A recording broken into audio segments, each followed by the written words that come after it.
여러분의 두 번째 발가락이 엄지 발가락보다 길다면 지금 당장 이 영상을 끝까지 보셔야 합니다. 왜냐하면 당신은 지금까지 겪어온 모든 고난의 이유를, 그리고 노년에 찾아올 놀라운 반전을 오늘 알게 될 것이기 때문입니다. 부처님께서는 말씀하셨습니다. 몸의 작은 형상 하나에도 전생의 업과 현생의 운명이 새겨져 있느니라. 두 번째 발가락이 긴 사람, 전 세계 인구의 20%만이 가진 이 특징, 이것은 단순한 유전이 아닙니다. 관세음보살께서는 이들을 가리켜 이렇게 말씀하셨습니다. 전생의 큰 서원을 짊어지고 온 영혼이며 고난을 통해 복을 완성할 자들이니라. 만약 당신이 지금까지 왜 나만 이렇게 힘들까? 왜 나만 이해받지 못할까? 고민했다면 오늘 그 답을 찾게 될 것입니다. 지금 이 순간 자신의 발을 내려다 보십시오. 두 번째 발가락, 엄지 발가락 옆에 있는 그 발가락 말입니다. 만약 그 발가락이 엄지보다 길게 앞으로 뻗어 있다면 당신은 특별한 인연을 가진 사람입니다. 세상 사람들은 이것을 그리스인 발, 이집트형 발이라는 이름을 붙이며 단순히 뼈의 길이 차이라 설명합니다. 의학은 이것을 중족골의 길이 차이로만 이야기하지요. 하지만 부처님의 가르침 속에서는 전혀 다르게 말합니다. 이 세상에 우연은 없다. 모든 형상에는 인연의 씨앗이 숨어 있다. 법화경에는 이렇게 기록되어 있습니다.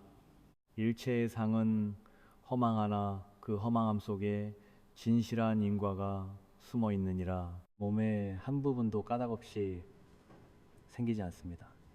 눈썹의 모양, 귓불의 흐름, 귓불의 크기, 그리고 발가락의 길이까지도 모두 전생의 업력과 현생의 인연이 만들어낸 결과입니다. 푸르른 녹음이 짙어가는 이 아름다운 2026년 8월 2일, 오늘 저는 여러분께 한 가지 깊은 이야기를 들려드리고자 합니다. 바로 두 번째 발가락이 긴 사람들이 왜 젊은 시절 유난히 많은 고난을 겪고 왜 노년에 이르러서야 뜻밖의 평안과 복을 맞이하게 되는지에 대한 인과의 비밀입니다. 이것은 미신이 아닙니다.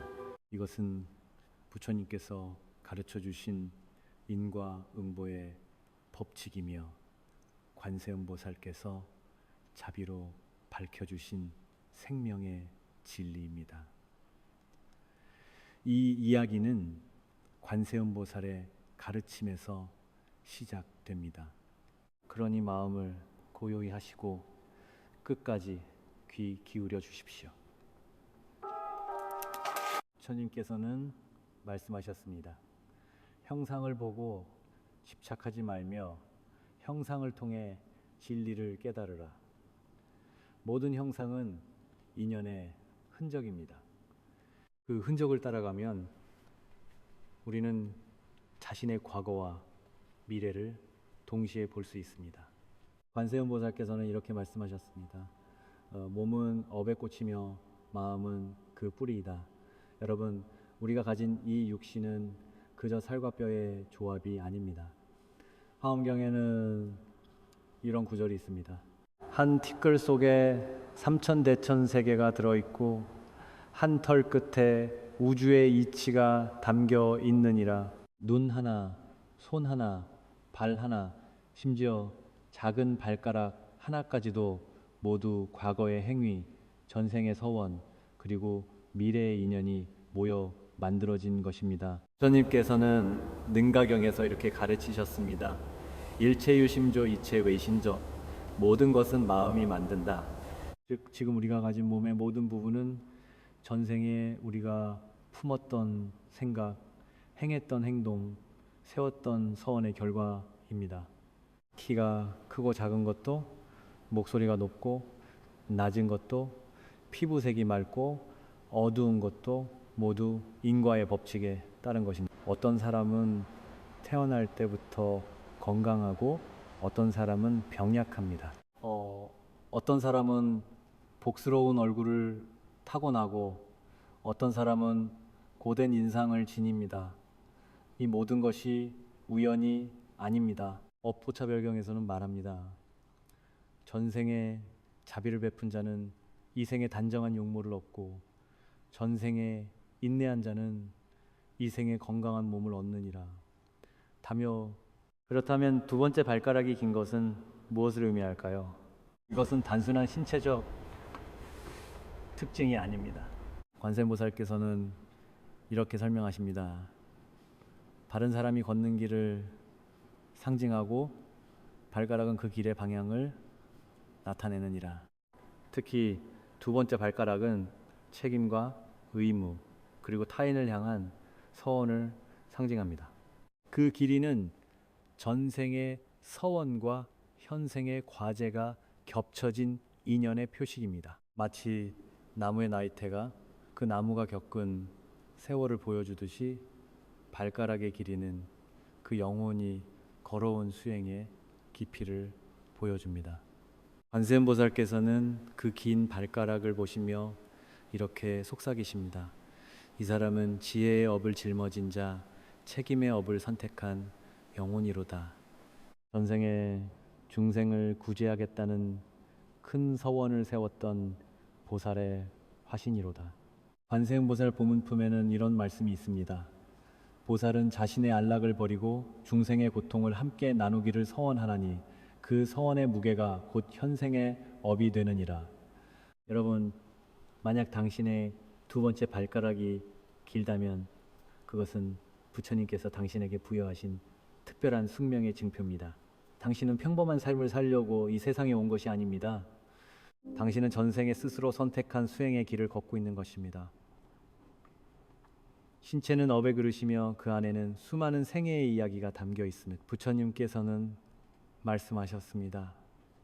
자신의 몸을 경외하라. 그 안에 부처가 있느니라. 불교에서는 말합니다. 모든 형상은 마음에서 비롯된다. 유식론에서는 이렇게 가르칩니다. 삼계유심, 만법유시, 삼재외심, 만바외시. 세 가지 세계는 오직 마음이 만들고 모든 법은 오직 의식이 만든다. 그렇다면 왜 어떤 사람은 두 번째 발가락이 길고 어떤 사람은 그렇지 않을까요? 그것은 바로 전생의 서원 때문입니다. 두 번째 발가락이 긴 사람은 전생에 강한 책임감을 가지고 살았던 영혼입니다. 중생을 이롭게 하겠다는 뜻을 품었던 자, 세상의 고통을 함께 나누겠다고 서원했던 자입니다. 지장보살 본원경에는 이런 이야기가 나옵니다. 지장보살께서 전생에 이렇게 서원하셨습니다. 지옥이 비지 않으면 나는 성불하지 않으리라. 중생이 다 제도되기 전에는 나의 수행을 멈추지 않으리라. 이처럼 큰 서원을 세운 영혼들이 있습니다. 그들은 자신의 편안함보다 타인의 구원을 먼저 생각했던 존재들입니다. 부처님께서는 말씀하셨습니다. 큰 서원을 세운 자에게는 큰 시련이 따른다. 그 시련은 벌이 아니라 서원을 성취하기 위한 수행이니라. 그 서원이 크면 클수록 현생에서의 짐 또한 무거워집니다. 이것이 바로 인과의 법칙입니다. 전생에 많은 중생을 구하겠다고 서원한 만큼 현생에서는 그만큼 많은 책임을 떠안게 됩니다. 그래서 이들은 젊은 시절부터 여러 시련을 겪게 됩니다. 어린 시절부터 부모님의 짐을 대신 지거나 형제자매를 돌보는 역할을 맡습니다. 학교에서도 반장을 맡거나 다른 친구들을 도와주는 위치에 서게 됩니다. 직장에 들어가서도 가장 힘든 일, 가장 책임이 무거운 일을 맡게 됩니다. 남들보다 더 일찍 출근하고 더 늦게 퇴근합니다. 결혼을 해도 배우자의 가족까지 챙기게 되고 자녀를 낳으면 온 정성을 다해 키웁니다. 사람들은 그들을 의지하지만 정작 그들의 고통은 아무도 헤아리지 못합니다. 당신은 강하니까 괜찮을 거야. 당신이 해주면 믿고 맡길 수 있어. 이런 말을 들으며 그들은 더 많은 짐을 짊어집니다. 법구경에는 이런 구절이 있습니다. 고통을 견디는 자는 강한 자가 아니라 자비로운 자이니라. 왜 이런 일이 일어나는 걸까요? 그것은 벌이 아닙니다. 이것은 업을 녹이는 수행의 과정입니다. 관세음보살께서는 말씀하십니다. 고난은 업을 녹이는 불이다. 그 불길을 견딘 자만이 진정한 평안에 이르느니라. 쇠를 단련해야 할 때 불에 달구어 망치로 두드리듯이 영혼도 고난을 통해 단련됩니다. 전생의 업장, 즉 과거의 잘못과 비지연생의 고통으로 나타나 소멸되는 것입니다. 금강경에서 부처님께서는 이렇게 말씀하셨습니다.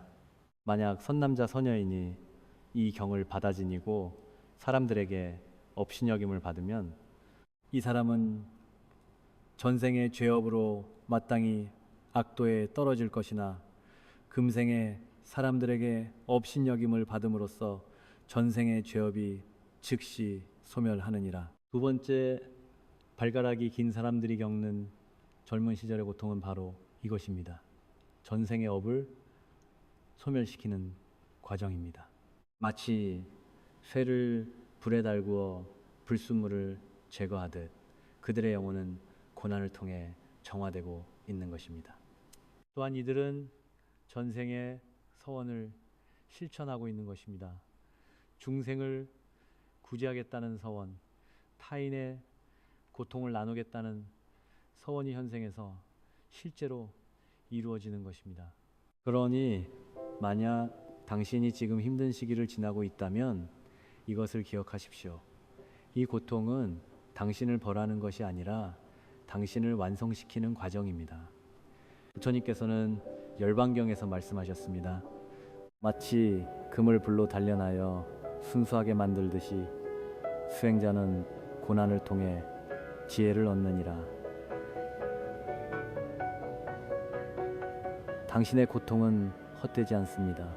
그 고통 하나하나가 당신의 업장을 녹이고 당신의 영혼을 맑게 하며 노년의 복을 준비하고 있습니다. 인생 후반부로 접어들며 이들은 서서히 평온과 복을 맞이합니다. 왜일까요? 그것은 젊은 시절의 고통이 다름 아닌 업의 소멸 과정이었기 때문입니다. 업이 녹은 자리에 복이 피어납니다. 인과경에서는 이렇게 말합니다. 선업은 반드시 선보를 받고 악업은 반드시 악보를 받나니 다만 그 시기가 빠르고 늦을 뿐이니라. 부처님께서는 말씀하셨습니다. 선업은 시간이 지남에 따라 과보로 변화하며 그 시기는 인연이 무르익을 때이다. 두 번째 발가락이 긴 사람은 바로 그 인연의 숙성기를 노년에 맞이하는 존재입니다.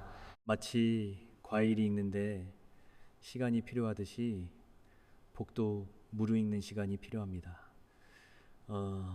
젊은 날의 고통이 씨앗이라면 노년의 평화는 그 씨앗이 피어난 연꽃입니다. 법화경에는 이런 비유가 나옵니다. 가난한 아들이 부자 아버지의 집에서 오랜 세월 꾸준히 일을 하다가 마침내 아버지로부터 모든 재산을 물려받았느니라. 이것이 바로 두 번째 발가락이 긴 사람들의 인생입니다. 젊은 시절에는 고된 일을 하지만 노년에는 그 대가를 받게 됩니다. 관세음보살께서는 이렇게 말씀하십니다. 고난을 견딘 자에게는 반드시 복이 찾아온다. 그것은 자비의 법칙이며 우주의 균형이니라. 실제로 이들의 삶을 보십시오. 40대 후반에서 50대로 접어들면서 삶이 조금씩 안정되기 시작합니다. 그토록 힘들었던 직장 생활이 안정되고 승진의 기회가 찾아옵니다. 재정적으로도 여유가 생기기 시작합니다. 예전에는 돈 때문에 잠을 못 이루던 날들이 많았지만 이제는 통장에 조금씩 여유가 생깁니다. 50대 중반을 넘어서면 더욱 놀라운 변화가 일어납니다. 그토록 힘들었던 관계들이 풀리기 시작합니다. 오해했던 사람들이 찾아와 사과하고 멀어졌던 친구들이 다시 연락합니다. 자녀들도 철이 들어 부모의 고생을 알아주고 효도하기 시작합니다. 아버지, 어머니, 그동안 고생 많으셨어요. 이런 말을 듣게 되는 순간 눈물이 나옵니다. 부모원 중경에서는 말합니다. 자식이 부모의 은혜를 깨닫는 날 부모의 업장이 소멸되느니라. 60대에 접어들면 진정한 평안이 찾아옵니다. 무엇보다 마음이 편안해집니다. 젊은 시절 그토록 괴롭혔던 불안과 초조함이 사라집니다. 내가 잘하고 있는 걸까 하는 의심도 사라집니다. 왜 나만 이렇게 힘들까 하는 원망도 사라집니다. 대신 깊은 평온이 찾아옵니다. 아침에 눈을 뜨면 감사한 마음이 먼저 듭니다. 밥을 먹을 때도 감사하고 걸을 수 있는 것도 감사합니다. 이것이 바로 인과의 균형입니다. 화엄경에서는 이렇게 말합니다. 인과의 그물은 하늘을 덮고 땅을 덮어 하나도 빠짐없이 갚아지느니라. 부처님께서는 말씀하셨습니다. 모든 고통에는 끝이 있고 모든 어둠에는 빛이 있느니라. 발가락이 긴 사람들은 젊은 시절 남들보다 더 많은 업을 소멸시켰기에 노년에는 그만큼 더 큰 평안을 누리게 됩니다. 이것은 우연이 아닙니다. 이것은 부처님께서 정하신 인과의 법칙입니다. 관세음보살께서는 이렇게 말씀하십니다. 젊어서 흘린 땀 한 방울이 노년의 복된 운이 되고 젊어서 참은 눈물 한 방울이 노년의 평안한 열매가 되느니라. 그러니 지금 당신이 50을 넘어 60을 향해 가고 있다면, 그리고 당신의 두 번째 발가락이 길다면 이것을 기억하십시오. 당신의 복은 이제 시작입니다. 당신이 젊은 시절 겪었던 모든 고난은 헛되지 않았습니다. 그 고난 하나하나가 지금 복으로 피어나고 있습니다. 부처님께서는 대반열반경에서 말씀하셨습니다.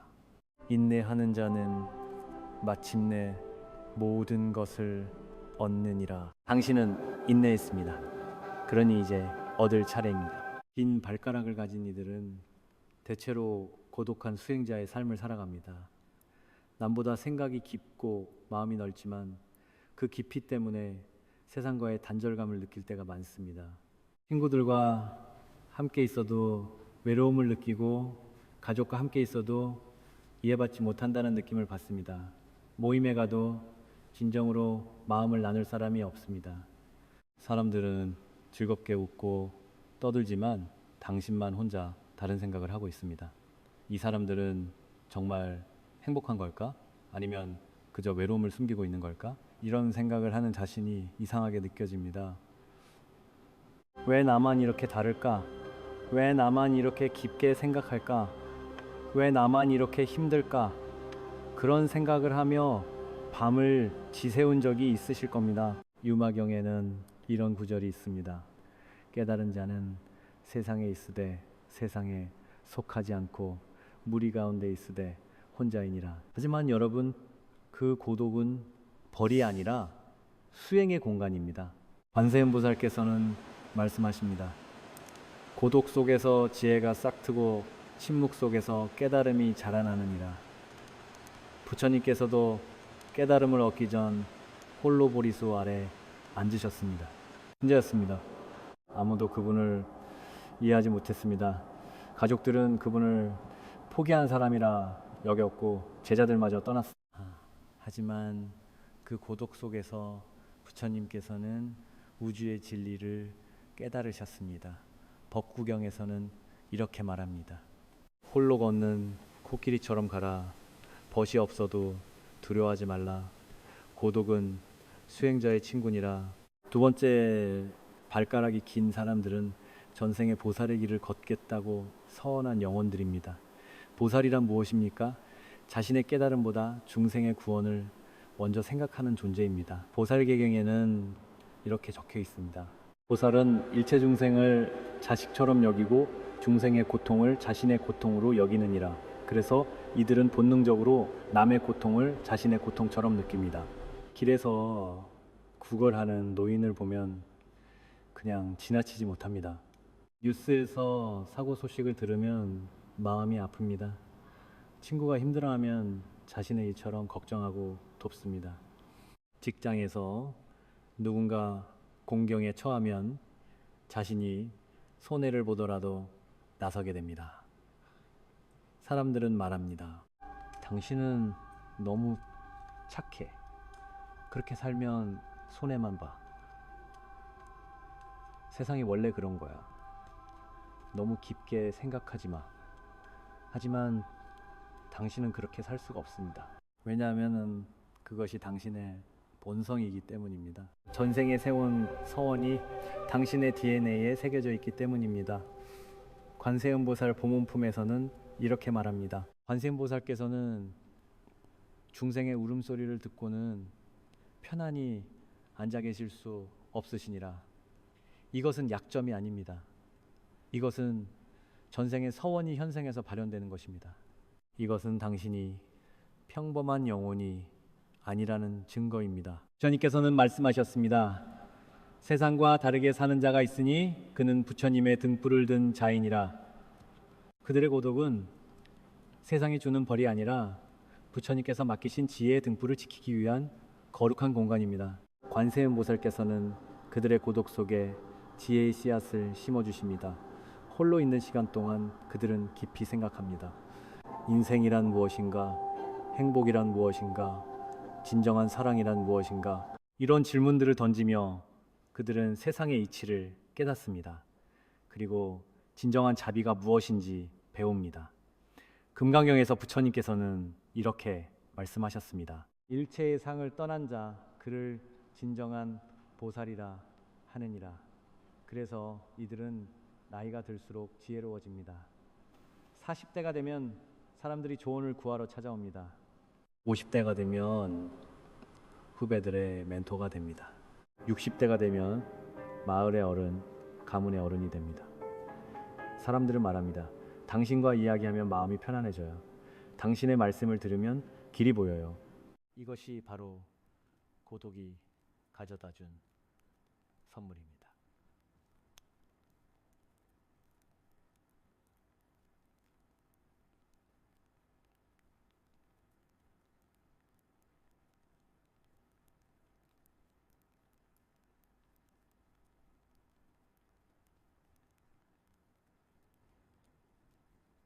고독한 수행자는 마치 향기로운 꽃과 같아서 그 향기가 사방에 퍼지느니라.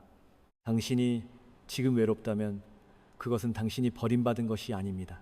그것은 부처님께서 당신에게 지혜를 키울 시간을 주신 것입니다. 그 고독을 두려워하지 마십시오. 그 안에서 당신은 진정한 자신을 만나고 우주의 진리를 깨닫게 될 것입니다. 관세음보살께서는 말씀하십니다. 고독은 지혜의 정원이며 침묵은 깨달음의 스승이니라. 인생의 어느 시점이 되면 긴 발가락의 사람들은 자신도 모르게 삶이 부드럽게 풀리기 시작합니다. 어느 날 문득 깨닫습니다. 예전처럼 마음이 무겁지 않다는 것을, 사람들이 예전보다 나를 대하는 태도가 달라졌다는 것을 말입니다. 아침에 일어날 때 느껴지는 감정부터 다릅니다. 예전에는 눈을 뜨면 오늘도 힘든 하루가 시작되는구나 하는 생각이 들었습니다. 하지만 이제는 오늘은 어떤 좋은 일이 있을까 하는 기대감이 듭니다. 관계가 회복됩니다.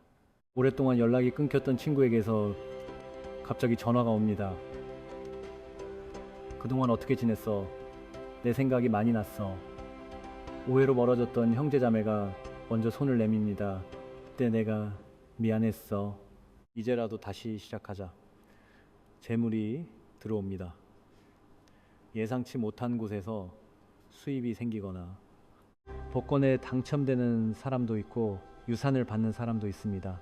무엇보다 마음이 편안해집니다. 젊은 시절 그토록 괴롭혔던 불안과 초조함이 사라집니다.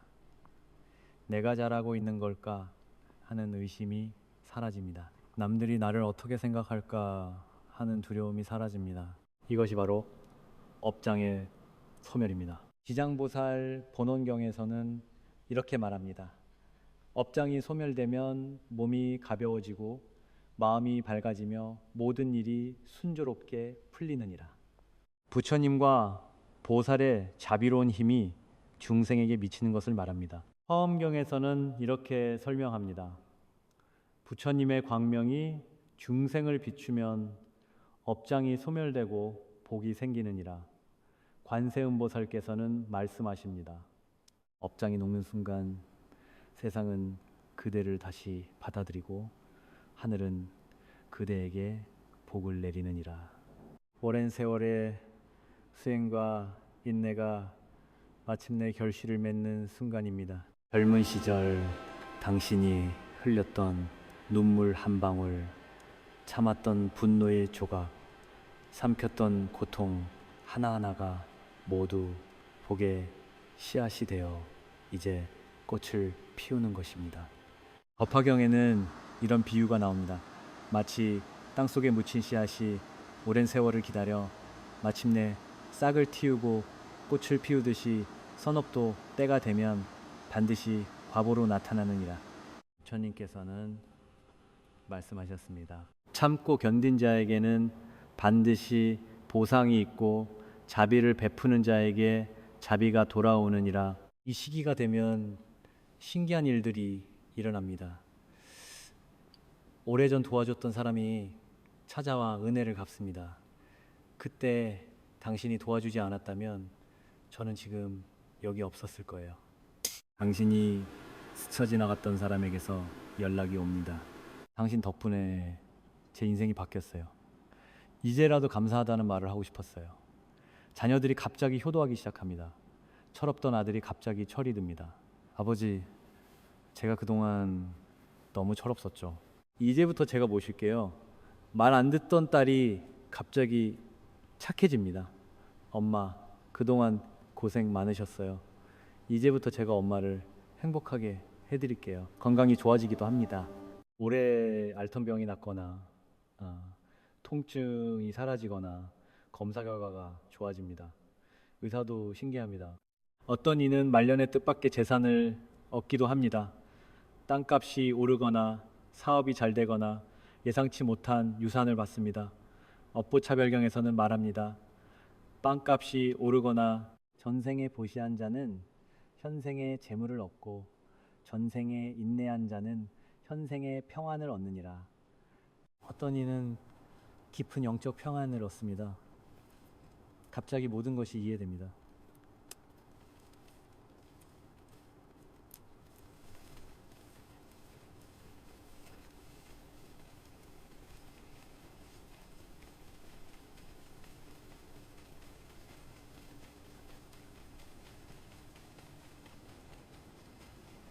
그때 그 고통에는 이런 의미가 있었구나. 과거의 모든 일들이 퍼즐처럼 맞춰집니다. 원망했던 사람들도 이해가 됩니다. 그 사람도 자기 나름대로 힘들었겠구나. 부처님께서는 금강경에서 말씀하셨습니다. 과거심 불가득, 현재심 불가득, 미래심 불가득. 과거의 마음도 얻을 수 없고 현재의 마음도 얻을 수 없고 미래의 마음도 얻을 수 없느니라. 이 말씀의 의미를 이제 깨닫습니다. 모든 것은 흘러가는 것이며 집착할 것이 없다는 것을 깨닫습니다. 이 모든 것이 우연이 아닙니다. 세상은 그들에게 이렇게 속삭입니다. 당신의 고난은 부처님이 준비한 복의 밭이었습니다. 관세음보살께서는 항상 지켜보고 계셨습니다. 당신이 홀로 울던 그 밤도 아무도 알아주지 않아 속상했던 그 순간도 모든 것을 참고 견딘 시간들도 모두 기록되어 있었습니다. 화엄경에서는 이렇게 말합니다. 하늘의 그물은 빠짐없이 모든 것을 기록하고 때가 되면 반드시 갚아주느니라. 그리고 때가 되면 그 모든 기록이 복으로 전환되는 것입니다. 만약 당신이 지금 이 순간을 지나고 있다면 감사하십시오. 당신의 업장이 놓고 있는 증거입니다. 당신의 인생에 봄이 찾아온 것입니다. 부처님께서는 이렇게 말씀하셨습니다. 몸의 작은 형상 하나에도 인과의 우주가 깃들어 있다. 여러분, 오늘 우리는 두 번째 발가락이 긴 사람들의 이야기를 나누었습니다. 이들은 단지 특이한 신체를 가진 사람이 아닙니다. 이들은 인생을 통해 업을 녹이고 복을 완성하는 수행자입니다. 전생의 서원을 짊어지고 이 땅에 온 보살의 화신입니다. 법화경에서는 이렇게 말합니다. 보살은 여러 형상으로 세상에 나타나 중생을 제도하느니라. 관세음보살께서는 말씀하십니다. 그대들의 발걸음 하나하나가 중생을 향한 자비이며 그대들의 고난 하나하나가 세상을 밝히느니라. 그러니 자신의 발을 경외하십시오. 그 안에는 수없이 많은 생의 흔적과 부처님의 자비가 함께 머물고 있습니다. 만약 당신의 두 번째 발가락이 길다면 이제 당신은 알게 되었습니다. 당신이 겪었던 모든 고난에는 이유가 있었다는 것을, 그 고난이 헛되지 않았다는 것을 말입니다. 젊은 시절의 눈물은 노년의 지혜가 되었고 젊은 시절의 고통은 노년의 평안이 되었습니다. 부처님께서는 말씀하셨습니다. 모든 인연은 다 이유가 있고 그 이유는 결국 복으로 돌아온다. 화엄경에서는 이렇게 가르칩니다. 한 티끌 속에 무량한 부처님이 계시고 한 생각 속에 무량한 겁이 들어있느니라. 당신의 작은 발가락 하나에도 무량한 인연이 담겨 있습니다. 당신의 젊은 시절은 씨를 뿌리는 시간이었고 당신의 노년은 그 열매를 거두는 시간입니다. 금강경에서 부처님께서는 이렇게 말씀하셨습니다. 응무소주 이생기심 익모소주 얼성기심. 마땅히 머무는 바 없이 그 마음을 낼지니라. 이제 당신은 이 말씀의 의미를 압니다. 과거에 집착하지 말고 미래를 두려워하지 말고 현재 감사하며 살라는 것입니다. 그러니 두려워하지 마십시오. 이제 당신에게 남은 것은 평안과 지혜, 복입니다. 당신이 흘렸던 땀방울은 복의 씨앗이 되었고 당신이 참았던 고통은 지혜의 양식이 되었습니다. 관세음보살께서는 말씀하십니다. 고난을 견딘 자여, 이제 그대의 시대가 왔느니라. 복을 누릴 자격을 얻었느니라. 법구경에서는 이렇게 말합니다. 남을 이기는 것보다 자기 자신을 이기는 것이 더 위대하니라. 당신은 이겼습니다. 고난과 싸워 이겼고 유혹과 싸워 이겼고 절망과 싸워 이겼습니다. 이제 그 승리의 과실을 거둘 때입니다. 오늘 이 영상을 보고 계신 여러분의 걸음에도 부처님의 빛이 함께 하시길 기원합니다. 당신의 두 번째 발가락이 길든 짧든 인생에는 반드시 의미가 있습니다. 부처님께서는 열반경에서 말씀하셨습니다. 일체중생 시류불성 이체종성 십여후생. 모든 중생은 다 부처의 성품을 가지고 있느니라. 당신도 부처입니다. 아직 깨닫지 못한 부처, 수행 중인 부처입니다. 그러니 자신을 존중하십시오. 자신을 사랑하십시오. 당신의 고난은 당신을 완성시키기 위한 과정이었습니다. 모든 고난은 복의 씨앗이며 모든 발걸음은 깨달음으로 향합니다. 나무아미타불 나무관 세음보살, 여러분의 남은 인생에 부처님의 무량한 자비와 지혜가 함께 하시길 기원합니다. 감사합니다. 방금 전까지는 또 다른 이야기였습니다. 그리고 지금부터는 완전히 새로운 주제로 넘어가 보겠습니다. 결혼 생활을 하다 보면 누구나 한 번쯤 이런 생각을 하게 됩니다. 왜 하필 이 사람과 부부가 되었을까? 수많은 사람 중에서 왜 이 사람이었을까? 때로는 감사한 마음으로, 때로는 힘겨운 마음으로 이런 질문을 품어보셨을 것입니다. 부처님께서는 말씀하셨습니다. 이 세상에 우연은 없다고, 모든 만남에는 이유가 있다고 말입니다. 이 부부의 인연은 수많은 생을 거쳐 만들어진 가장 깊은 연결이라고 하셨습니다. 오늘은 불교의 가르침을 통해 부부로 만난 진짜 이유를 함께 살펴보겠습니다. 전생에서 이어진 4가지 인연의 비밀, 그리고 부부 사이에 갈등이 주는 숨은 의미까지 말입니다. 이 시간이 끝날 무렵 여러분은 배우자를 바라보는 새로운 눈을 갖게 되실 것입니다.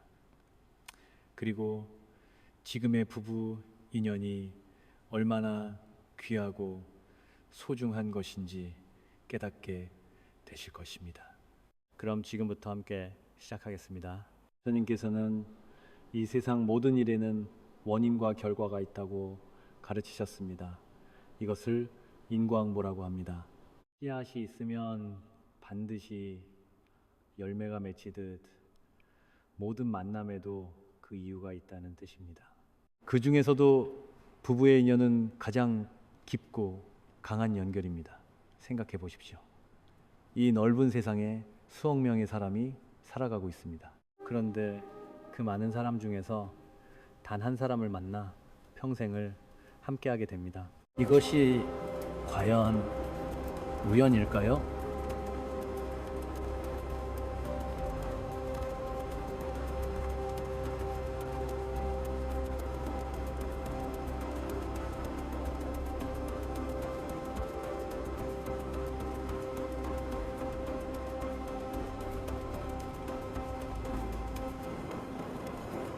전생부터 이어진 깊은 인연이 있어야만 100년을 함께할 수 있다는 뜻입니다. 길을 지나가다 스쳐가는 사람도 전생에 500번은 마주쳤던 인연이라고 합니다. 하물며 한평생을 같은 이불을 덮고 사는 부부는 얼마나 깊은 인연이겠습니까? 경전에는 이런 이야기가 전해집니다. 한 제자가 부처님께 여쭈었습니다. 부처님, 저는 왜 이 사람과 부부가 되었습니까? 부처님께서 답하셨습니다. 그들은 수많은 생을 거치며 서로에게 빚을 지고 은혜를 주고받았느니라. 그 인연의 실타래가 아직 풀리지 않았기에 다시 만나 함께 살아가는 것이니라. 이 말씀을 되새겨 보십시오. 우리가 부부로 만난 것은 단순한 우연이 아닙니다. 전생에서 이어진 업과 연이 있기 때문입니다. 업이란 우리가 지은 행위를 말하고 연이란 그 행위로 맺어진 관계를 말합니다. 좋은 업을 지었든 나쁜 업을 지었든 그 연은 반드시 이어집니다. 그래서 부부는 이 세상에서 가장 강한 카르마의 연결입니다. 부모 자식도 한 생만 함께하지만 부부는 여러 생을 넘나들며 만난다고 합니다. 때로는 부부로, 때로는 형제로, 때로는 친구로 말입니다. 그러니 지금 내 곁에 있는 이 사람이 얼마나 깊은 인연인지 아셔야 합니다. 힘들고 지칠 때 이렇게 생각해 보십시오. 이 사람과 나는 수천 년 전부터 이어진 인연이구나. 우연히 만난 것이 아니라 만날 수밖에 없는 이유가 있었구나. 그렇게 생각하면 조금은 다른 마음이 생깁니다. 원망하던 마음도 이해하는 마음으로 바뀌기 시작합니다. 그렇다면 이제 이런 궁금증이 생기실 것입니다. 우리는 전생에 어떤 관계였기에 이 생에서 부부가 되었을까? 전생에 무슨 일이 있었기에 지금 이렇게 만나 살아가는 걸까? 불교에서는 부부가 되는 이유를 크게 4가지로 나눕니다. 바원, 런, 러, 르, 러, 상, 债, 愿,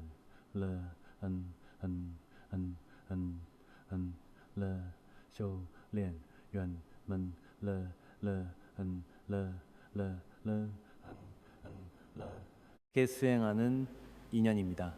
지금부터 하나씩 자세히 살펴보겠습니다. 여러분의 부부관계가 어디에 해당하는지 마음속으로 생각하며 들어주시기 바랍니다. 먼저 첫 번째 보은연입니다. 은혜를 갚기 위해 부부가 된 인연을 말합니다. 전생에 상대방에게 큰 은혜를 입었던 사람이 그 은혜를 갚기 위해 이 생에서 배우자로 만나는 것입니다. 이런 인연의 부부는 한쪽이 다른 쪽을 극진히 섬기고 돌봅니다.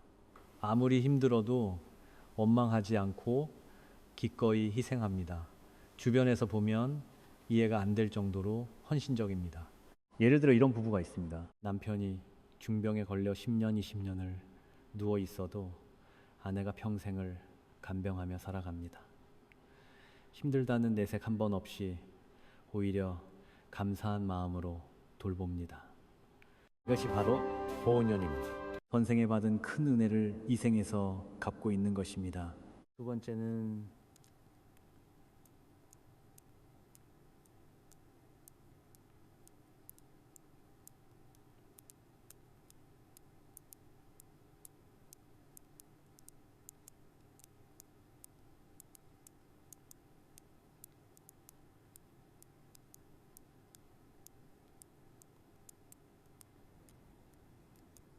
이런 부분은 평생 갈등과 고통이 많습니다. 서로 사랑하는 것 같으면서도 끊임없이 부딪힙니다. 헤어지고 싶어도 이상하게 헤어지지 못합니다. 마치 보이지 않는 끈으로 묶여 있는 것 같습니다. 이런 부부를 보면 주변 사람들이 말합니다. 왜 저렇게 고생하면서 사는지 모르겠다고, 차라리 헤어지는 게 낫겠다고 말입니다. 하지만 당사자는 떠나지 못합니다. 전생의 빚을 다 갚을 때까지 함께 살아가야 하기 때문입니다. 힘들지만 이것도 인연입니다. 빚을 갚으면서 서로 업을 소멸시켜가는 과정입니다. 세 번째는 수련연입니다. 배움을 위해 만난 인연입니다. 이 인연의 부부는 서로가 서로에게 스승이 됩니다. 성격이 정반대인 경우가 많습니다. 한 사람은 급하고 한 사람은 느립니다. 한 사람은 꼼꼼하고 한 사람은 대충대충입니다. 그래서 자주 부딪히고 자주 싸웁니다. 하지만 이것이 바로 배움의 과정입니다. 상대방은 나의 거울입니다. 내가 보기 싫은 모습을 상대방이 보여줍니다. 내가 고쳐야 할 점을 상대방이 일깨워줍니다. 예를 들어 이런 경우입니다. 아내는 매사에 완벽주의자인데 남편은 느긋하고 여유롭습니다.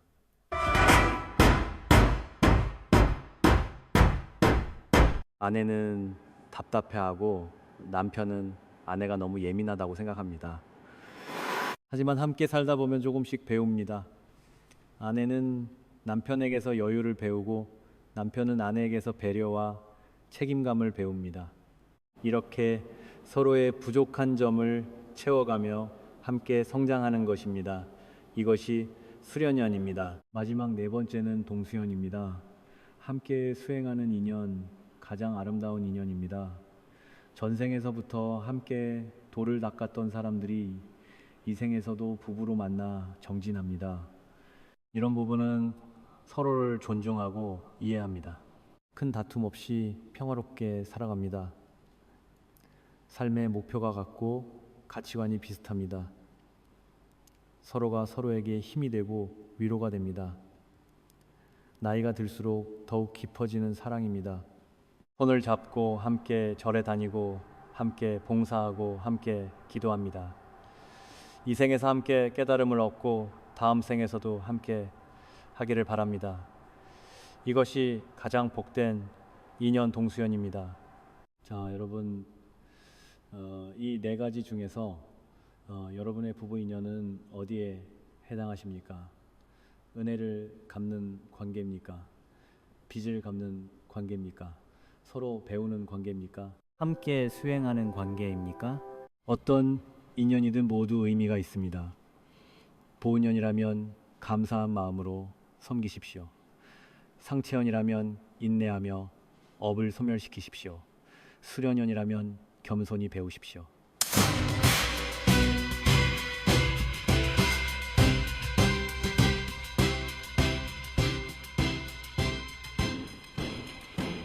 동수연이라면 함께 더 높은 경지로 나아가십시오.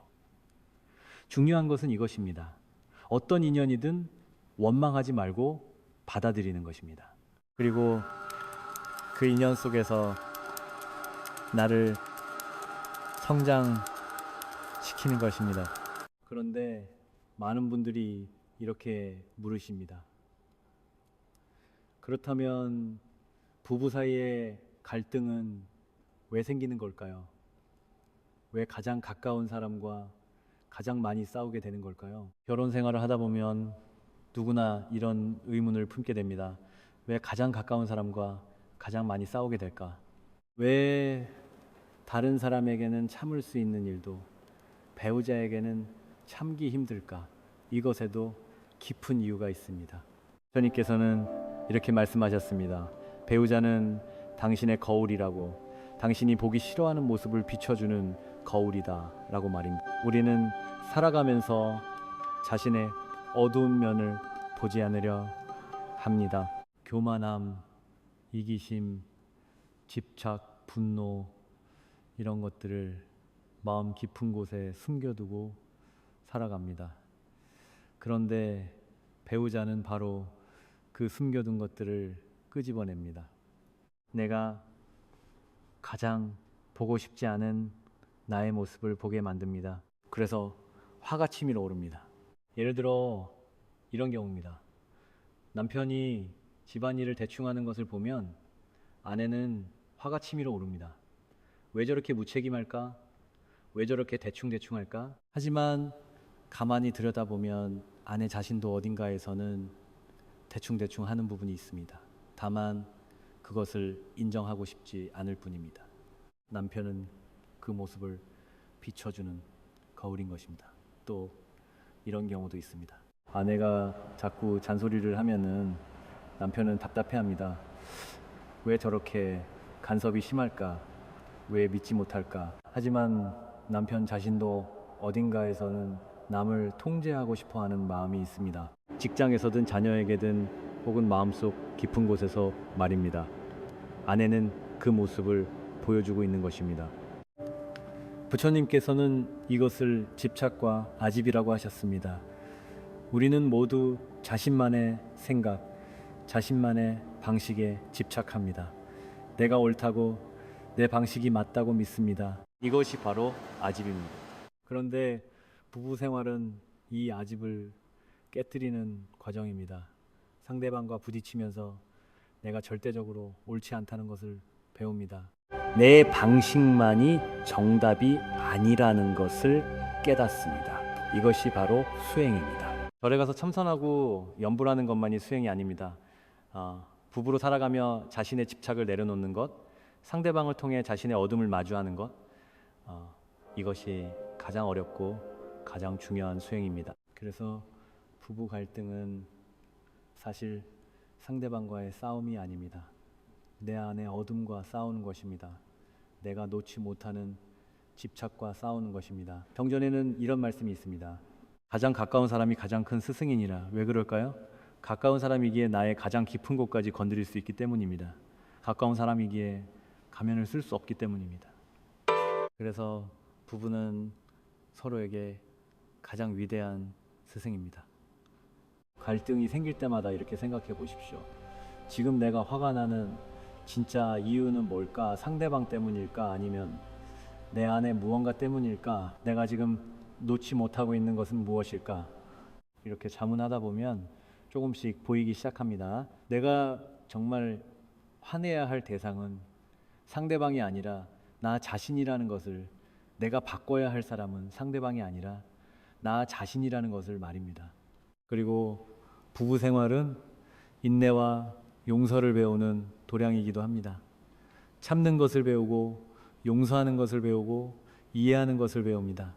이 모든 것이 우리를 성숙하게 만든. 젊었을 때는 몰랐지만 나이가 들수록 깨닫게 됩니다. 평생을 함께 산다는 것이 얼마나 큰 수행인지를 말입니다. 그 과정에서 겪는 모든 갈등이 사실은 나를 성장시키는 계단이었다는 것을 말입니다. 그렇다면 이제 이런 질문이 남습니다. 이 귀한 부부 인연을 우리는 어떻게 살아가야 할까요? 갈등을 넘어 진정으로 서로를 이해하고 성장하려면 어떻게 해야 할까요? 이제 우리는 알게 되었습니다. 부부로 만난 것은 우연이 아니라 전생부터 이어진 깊은 인연이라는 것을, 그리고 갈등조차 우리를 성장시키기 위한 가르침이라는 것을 말입니다. 그렇다면 이 귀한 인연을 우리는 어떻게 살아가야 할까요? 부처님께서는 세 가지를 말씀하셨습니다. 첫째, 상대방을 바꾸려 하지 말고 나를 돌아보라. 둘째, 갈등 속에서 배움을 찾으라. 셋째, 집착을 내려놓고 존중하라. 하나씩 자세히 살펴보겠습니다. 먼저 첫 번째입니다. 상대방을 바꾸려 하지 말고 나를 돌아보는 것입니다. 우리는 평생 상대방을 바꾸려 합니다. 당신이 이렇게 하면 좋겠어. 당신이 저렇게 바뀌면 좋겠어. 하지만 사람은 바뀌지 않습니다. 아니, 바꿀 수 없습니다. 바꿀 수 있는 사람은 오직 나 자신뿐입니다. 주님께서 이렇게 말씀하셨습니다. 1000명의 적을 이기는 것보다 자기 자신을 이기는 것이 더 위대하니라. 부부 생활도 마찬가지입니다.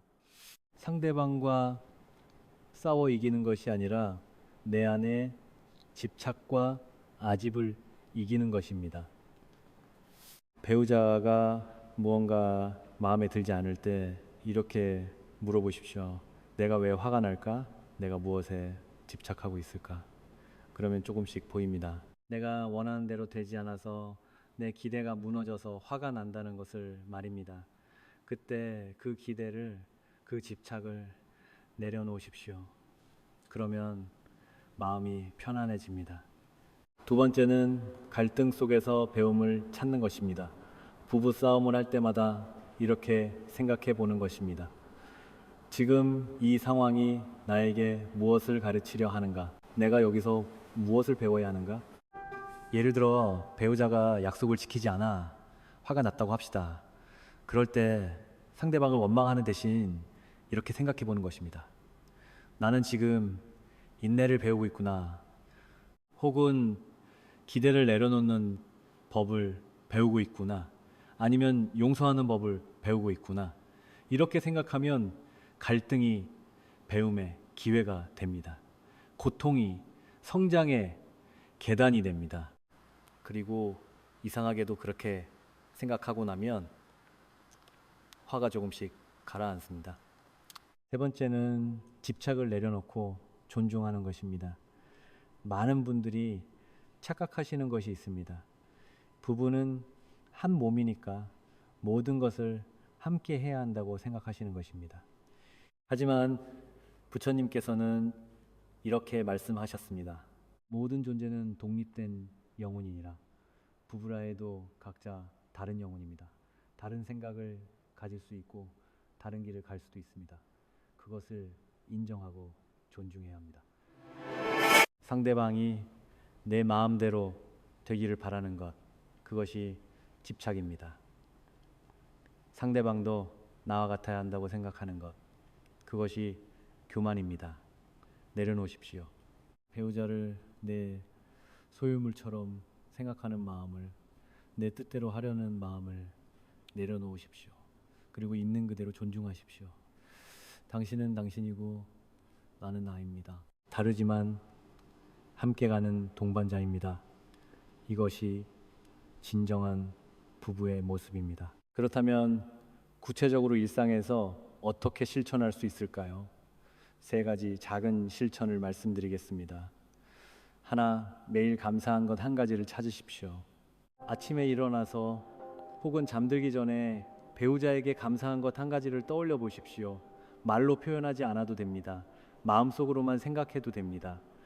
오늘도 함께 있어줘서 고맙다. 건강하게 살아있어줘서 고맙다. 이런 작은 감사가 마음을 부드럽게 만듭니다. 둘, 판단 대신 이해하려 하십시오. 배우자가 무언가 했을 때 바로 판단하지 마십시오. 왜 저랬을까? 무슨 이유가 있을까? 이렇게 생각해 보십시오.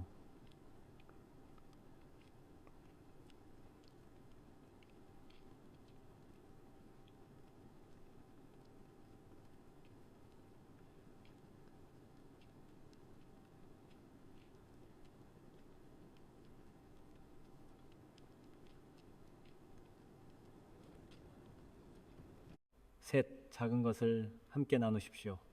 거창한 것이 아니어도 됩니다.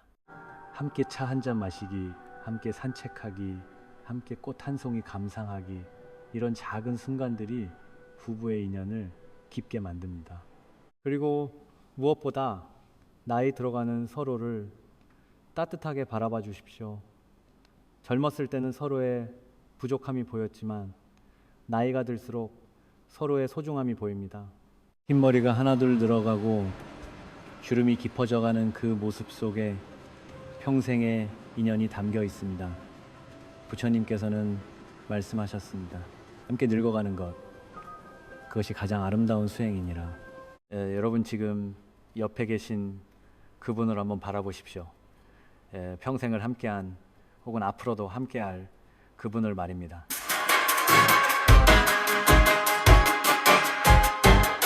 그분이 바로 수천 년 전부터 당신과 함께 온 소중한 인연입니다. 오늘 우리는 부부 인연에 대해 함께 살펴보았습니다. 이제 마무리하며 핵심을 세 가지로 정리하겠습니다. 첫째, 부부로 만난 것은 우연이 아닙니다.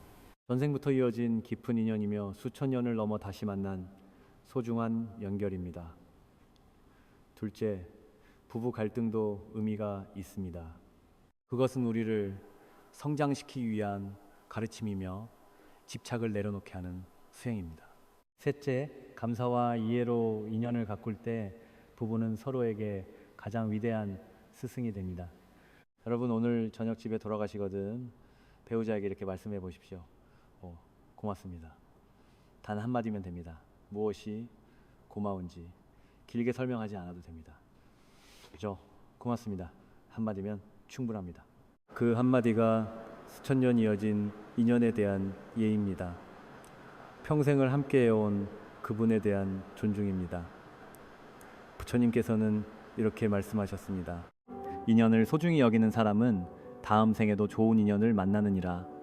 2026년 8월 2일에 한여름 밤인 바로 지금 이 순간 여러분 곁에 있는 그분이 바로 그 귀한 인연입니다. 때로는 힘들고 때로는 서로 상처 주기도 하지만 그 모든 것이 함께 가는 길입니다. 이 귀한 인연을 원망이 아닌 감사로 채워가시기 바랍니다. 집착이 아닌 존중으로 가꾸어 가시기 바랍니다. 그리하여 백발이 성할 때까지 아름답게 함께 하시기를 바랍니다. 긴 시간 함께 해주셔서 감사합니다. 여러분의 부부 인연이 날마다 깊어지고 아름다워지기를 기도합니다. 안녕히 계십시오. 여러분의 두 번째 발가락이 엄지발가락보다 길다면 지금 당장 이 영상을 끝까지 보셔야 합니다.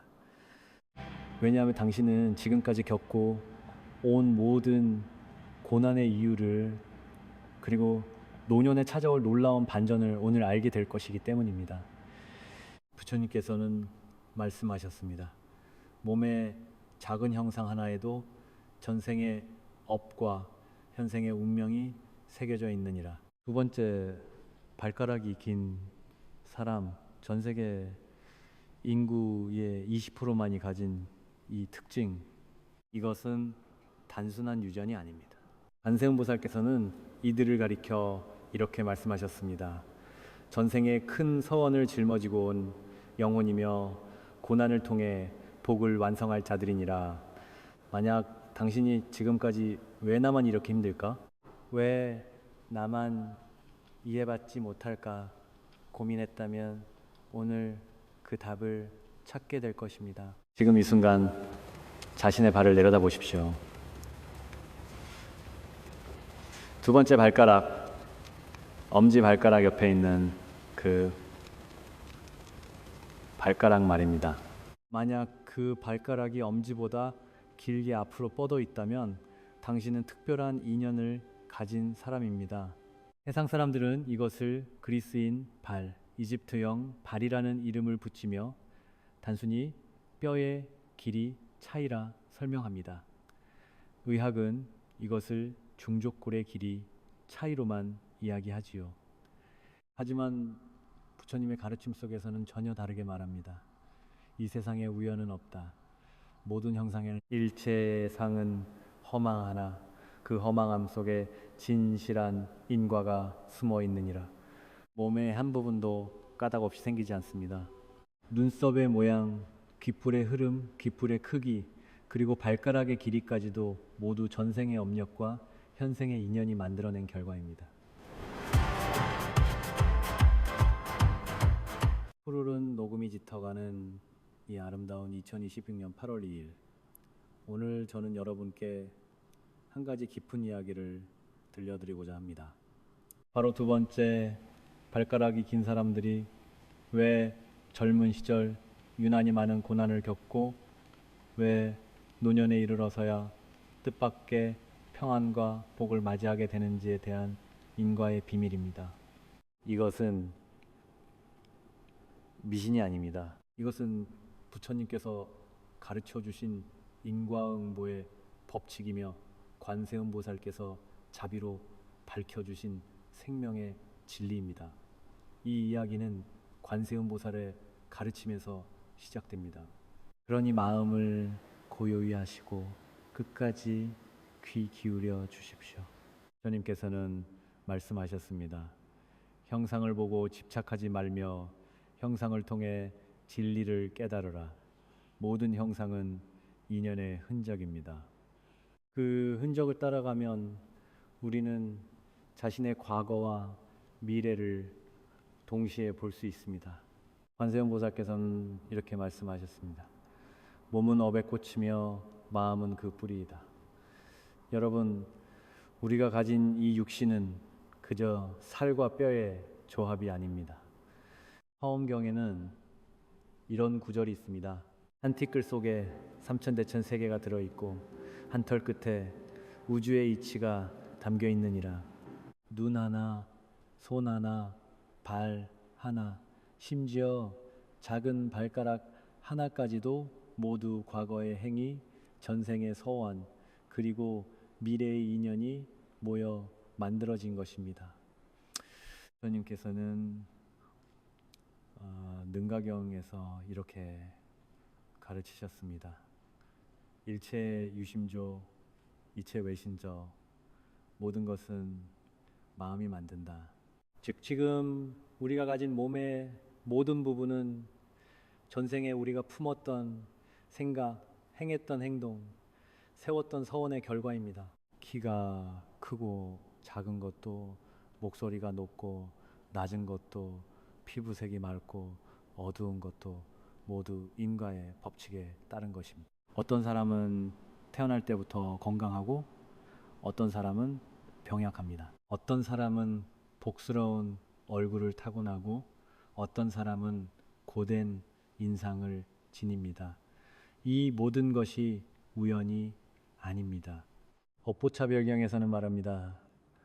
전생에 자비를 베푼 자는 이생에 단정한 용모를 얻고 전생에 인내한 자는 이생에 건강한 몸을 얻느니라.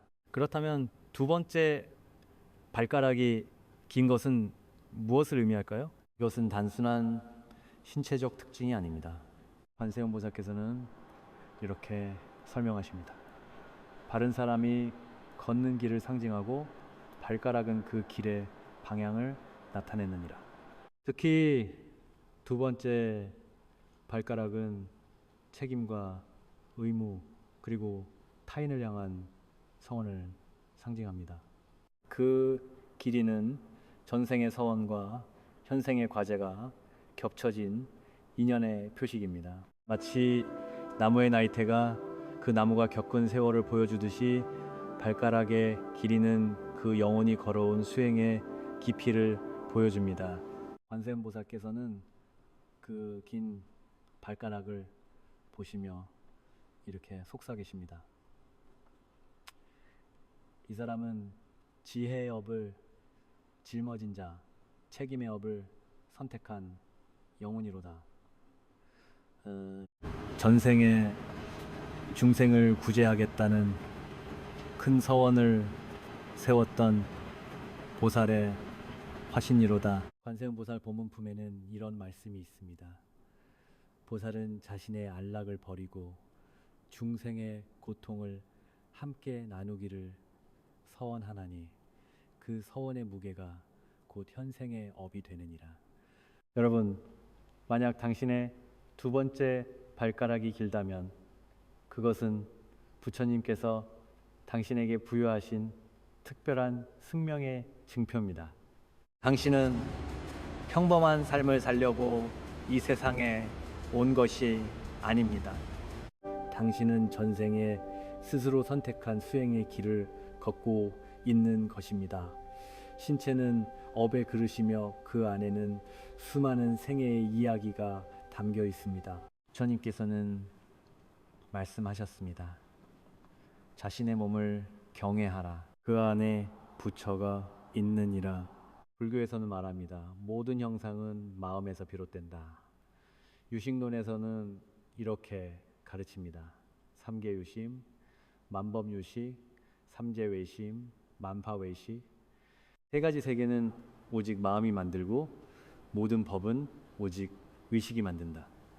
그렇다면 왜 어떤 사람은 두 번째 발가락이 길고 어떤 사람은 그렇지 않을까요? 그것은 바로 전생의 서원 때문입니다. 두 번째, 발가락이 긴 사람은 전생에 강한 책임감을 가지고 살았던 영혼입니다. 중생을 이롭게 하겠다는 뜻을 품었던 자, 세상의 고통을 함께 나누겠다고 서원했던 자입니다. 지장보살 본원경에는 이런 이야기가 나옵니다.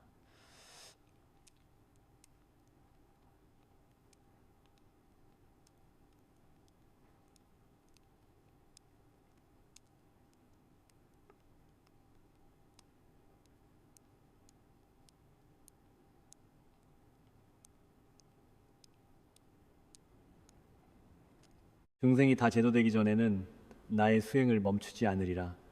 이처럼 큰 서원을 세운 영혼들이 있습니다. 그들은 자신의 편안함보다 타인의 구원을 먼저 생각했던 존재들입니다. 부처님께서는 말씀하셨습니다. 큰 서원을 세운 자에게는 큰 시련이 따른다. 그 시련은 벌이 아니라 서원을 성취하기 위한 수행이니라. 그 서원이 크면 클수록 현생에서의 짐 또한 무거워집니다. 이것이 바로 인과의 법칙입니다.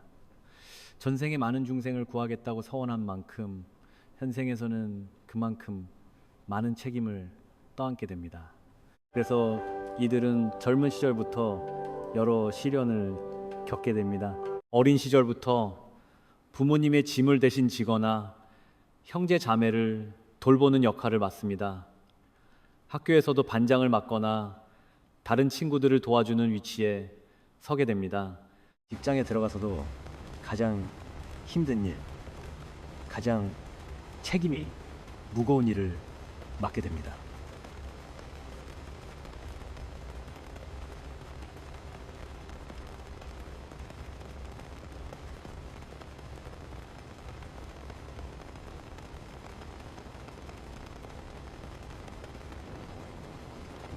결혼을 해도 배우자의 가족까지 챙기게 되고 자녀를 낳으면 온 정성을 다해 키웁니다. 사람들은 그들을 의지하지만 정작 그들의 고통은 아무도 헤아리지 못합니다. 당신은 강하니까 괜찮을 거야. 당신이 해주면 믿고 맡길 수 있어. 이런 말을 들으며 그들은 더 많은 짐을 짊어집니다. 법구경에는 이런 구절이 있습니다. 고통을 견디는 자는 강한 자가 아니라 자비로운 자이니라. 왜 이런 일이 일어나는 걸까요? 그것은 벌이 아닙니다. 이것은 업을 녹이는 수행의 과정입니다. 관세음 보살께서는 말씀하십니다. 고난은 업을 녹이는 불이다. 그 불길을 견딘 자만이 진정한 평안에 이르느니라. 쇠를 단련해야 할 때 불에 달구어 망치로 두드리듯이 영혼도 고난을 통해 단련됩니다. 전생의 업장, 즉 과거의 잘못과 빚이 현생의 고통으로 나타나 소멸되는 것입니다. 금강경에서 부처님께서는 이렇게 말씀하셨습니다. 만약 선남자 선여인이 이 경을 받아 지니고 사람들에게 업신여김을 받으면 이 사람은 전생의 죄업으로 마땅히 악도에 떨어질 것이나 금생의 사람들에게 업신여김을 받음으로써 전생의 죄업이 즉시 소멸하느니라. 두 번째, 발가락이 긴 사람들이 겪는 젊은 시절의 고통은 바로 이것입니다. 전생의 업을 소멸시키는 과정입니다. 마치 쇠를 불에 달구어 불순물을 제거하듯 그들의 영혼은 고난을 통해 정화되고 있는 것입니다. 또한 이들은 전생의 서원을 실천하고 있는 것입니다. 중생을 구제하겠다는 서원, 타인의 고통을 나누겠다는 서원이 현생에서 실제로 이루어지는 것입니다. 그러니 만약 당신이 지금 힘든 시기를 지나고 있다면 이것을 기억하십시오. 이 고통은 당신을 벌하는 것이 아니라 당신을 완성시키는 과정입니다. 부처님께서는 열반경에서 말씀하셨습니다. 마치 금을 불로 단련하여 순수하게 만들듯이 수행자는 고난을 통해 지혜를 얻느니라. 당신의 고통은 헛되지 않습니다. 그 고통 하나하나가 당신의 업장을 녹이고 당신의 영혼을 맑게 하며 노년의 복을 준비하고 있습니다. 인생 후반부로 접어들며 이들은 서서히 평온과 복을 맞이합니다. 왜일까요? 그것은 젊은 시절의 고통이 다름 아닌 업의 소멸 과정이었기 때문입니다. 업이 녹은 자리에 복이 피어납니다. 인과경에서는 이렇게 말합니다. 선업은 반드시 선보를 받고 악업은 반드시 악보를 받나니 다만 그 시기가 빠르고 늦을 뿐이니라. 부처님께서는 말씀하셨습니다. 선업은 시간이 지남에 따라 과보로 변화하며 그 시기는 인연이 무르익을 때이다. 두 번째, 발가락이 긴 사람은 바로 그 인연의 숙성기를 노년에 맞이하는 존재입니다. 마치 과일이 익는데 시간이 필요하듯이 복도 무르익는 시간이 필요합니다. 젊은 날의 고통이 씨앗이라면 노년의 평화는 그 씨앗이 피어난 연꽃입니다. 법화경에는 이런 비유가 나옵니다.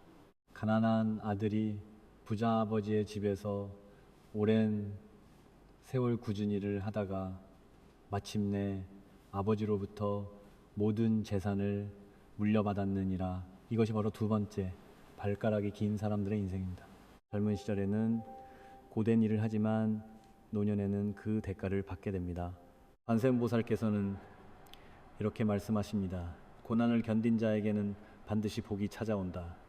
그것은 자비의 법칙이며 우주의 균형이니라. 실제로 이들의 삶을 보십시오. 40대 후반에서 50대로 접어들면서 삶이 조금씩 안정되기 시작합니다. 그토록 힘들었던 직장 생활이 안정되고 승진의 기회가 찾아옵니다. 재정적으로도 여유가 생기기 시작합니다. 예전에는 돈 때문에 잠을 못 이루던 날들이 많았지만 이제는 통장에 조금씩 여유가 생깁니다. 50대 중반을 넘어서면 더욱 놀라운 변화가 일어납니다. 도록 힘들었던 관계들이 풀리기 시작합니다. 오해했던 사람들이 찾아와 사과하고 멀어졌던 친구들이 다시 연락합니다. 자녀들도 철이 들어 부모의 고생을 알아주고 효도하기 시작합니다. 아버지 어머니 그동안 고생 많으셨어요. 이런 말을 듣게 되는 순간 눈물이 나옵니다. 부모운중경에서는 말합니다. 자식이 부모의 은혜를 깨닫는 날 부모의 업장이 소멸되느니라. 60대에 접어들면 진정한 평안이 찾아옵니다. 무엇보다 마음이 편안해집니다. 젊은 시절 그토록 괴롭혔던 불안과 초조함이 사라집니다. 내가 잘하고 있는 걸까 하는 의심도 사라집니다. 왜 나만 이렇게 힘들까 하는 원망도 사라집니다. 대신 깊은 평온이 찾아옵니다. 아침에 눈을 뜨면 감사한 마음이 먼저 듭니다. 밥을 먹을 때도 감사하고 걸을 수 있는 것도 감사합니다. 이것이 바로 인과의 균형입니다. 화엄경에서는 이렇게 말합니다. 인과의 그물은 하늘을 덮고 땅을 덮어 하나도 빠짐없이 갚아지느니라. 부처님께서는 말씀하셨습니다. 모든 고통에는 끝이 있고 모든 어둠에는 빛이 있느니라. 발가락이 긴 사람들은 젊은 시절 남들보다 더 많은 업을 소멸시켰기에 노년에는 그만큼 더 큰 평안을 누리게 됩니다. 이것은 우연이 아닙니다. 이것은 부처님께서 정하신 인과의 법칙입니다. 관세음 보살께서는 이렇게 말씀하십니다. 젊어서 흘린 땀 한 방울이 노년의 복된 운이 되고 젊어서 참은 눈물 한 방울이 노년의 평안한 열매가 되느니라. 그러니 지금 당신이 50을 넘어 60을 향해 가고 있다면, 그리고 당신의 두 번째 발가락이 길다면 이것을 기억하십시오. 당신의 복은 이제 시작입니다. 당신이 젊은 시절 겪었던 모든 고난은 헛되지 않았습니다. 그 고난 하나하나가 지금 복으로 피어나고 있습니다.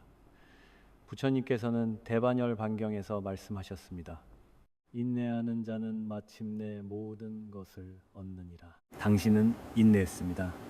그러니 이제 얻을 차례입니다. 긴 발가락을 가진 이들은 대체로 고독한 수행자의 삶을 살아갑니다. 남보다 생각이 깊고 마음이 넓지만 그 깊이 때문에 세상과의 단절감을 느낄 때가 많습니다. 친구들과 함께 있어도 외로움을 느끼고 가족과 함께 있어도 이해받지 못한다는 느낌을 받습니다. 모임에 가도 진정으로 마음을 나눌 사람이 없습니다. 사람들은 즐겁게 웃고 떠들지만 당신만 혼자 다른 생각을 하고 있습니다. 이 사람들은 정말 행복한 걸까? 아니면 그저 외로움을 숨기고 있는 걸까? 이런 생각을 하는 자신이 이상하게 느껴집니다. 왜 나만 이렇게 다를까? 왜 나만 이렇게 깊게 생각할까? 왜 나만 이렇게 힘들까? 그런 생각을 하며 밤을 지새운 적이 있으실 겁니다. 유마경에는 이런 구절이 있습니다. 깨달은 자는 세상에 있으되 세상에 속하지 않고 무리 가운데 있으되 혼자이니라. 하지만 여러분, 그 고독은 벌이 아니라 수행의 공간입니다. 관세음 보살께서는 말씀하십니다. 고독 속에서 지혜가 싹트고 침묵 속에서 깨달음이 자라나느니라. 부처님께서도 깨달음을 얻기 전홀로 보리수 아래 앉으셨습니다. 혼자였습니다. 아무도 그분을 이해하지 못했습니다. 가족들은 그분을 포기한 사람이라 여겼고 제자들마저 떠났습니다. 하지만 그 고독 속에서 부처님께서는 우주의 진리를 깨달으셨습니다. 법구경에서는 이렇게 말합니다. 홀로 걷는 코끼리처럼 가라. 벗이 없어도 두려워하지 말라. 고독은 수행자의 친구니라. 두 번째, 발가락이 긴 사람들은 전생의 보살의 길을 걷겠다고 서원한 영혼들입니다. 보살이란 무엇입니까? 자신의 깨달음보다 중생의 구원을 먼저 생각하는 존재입니다.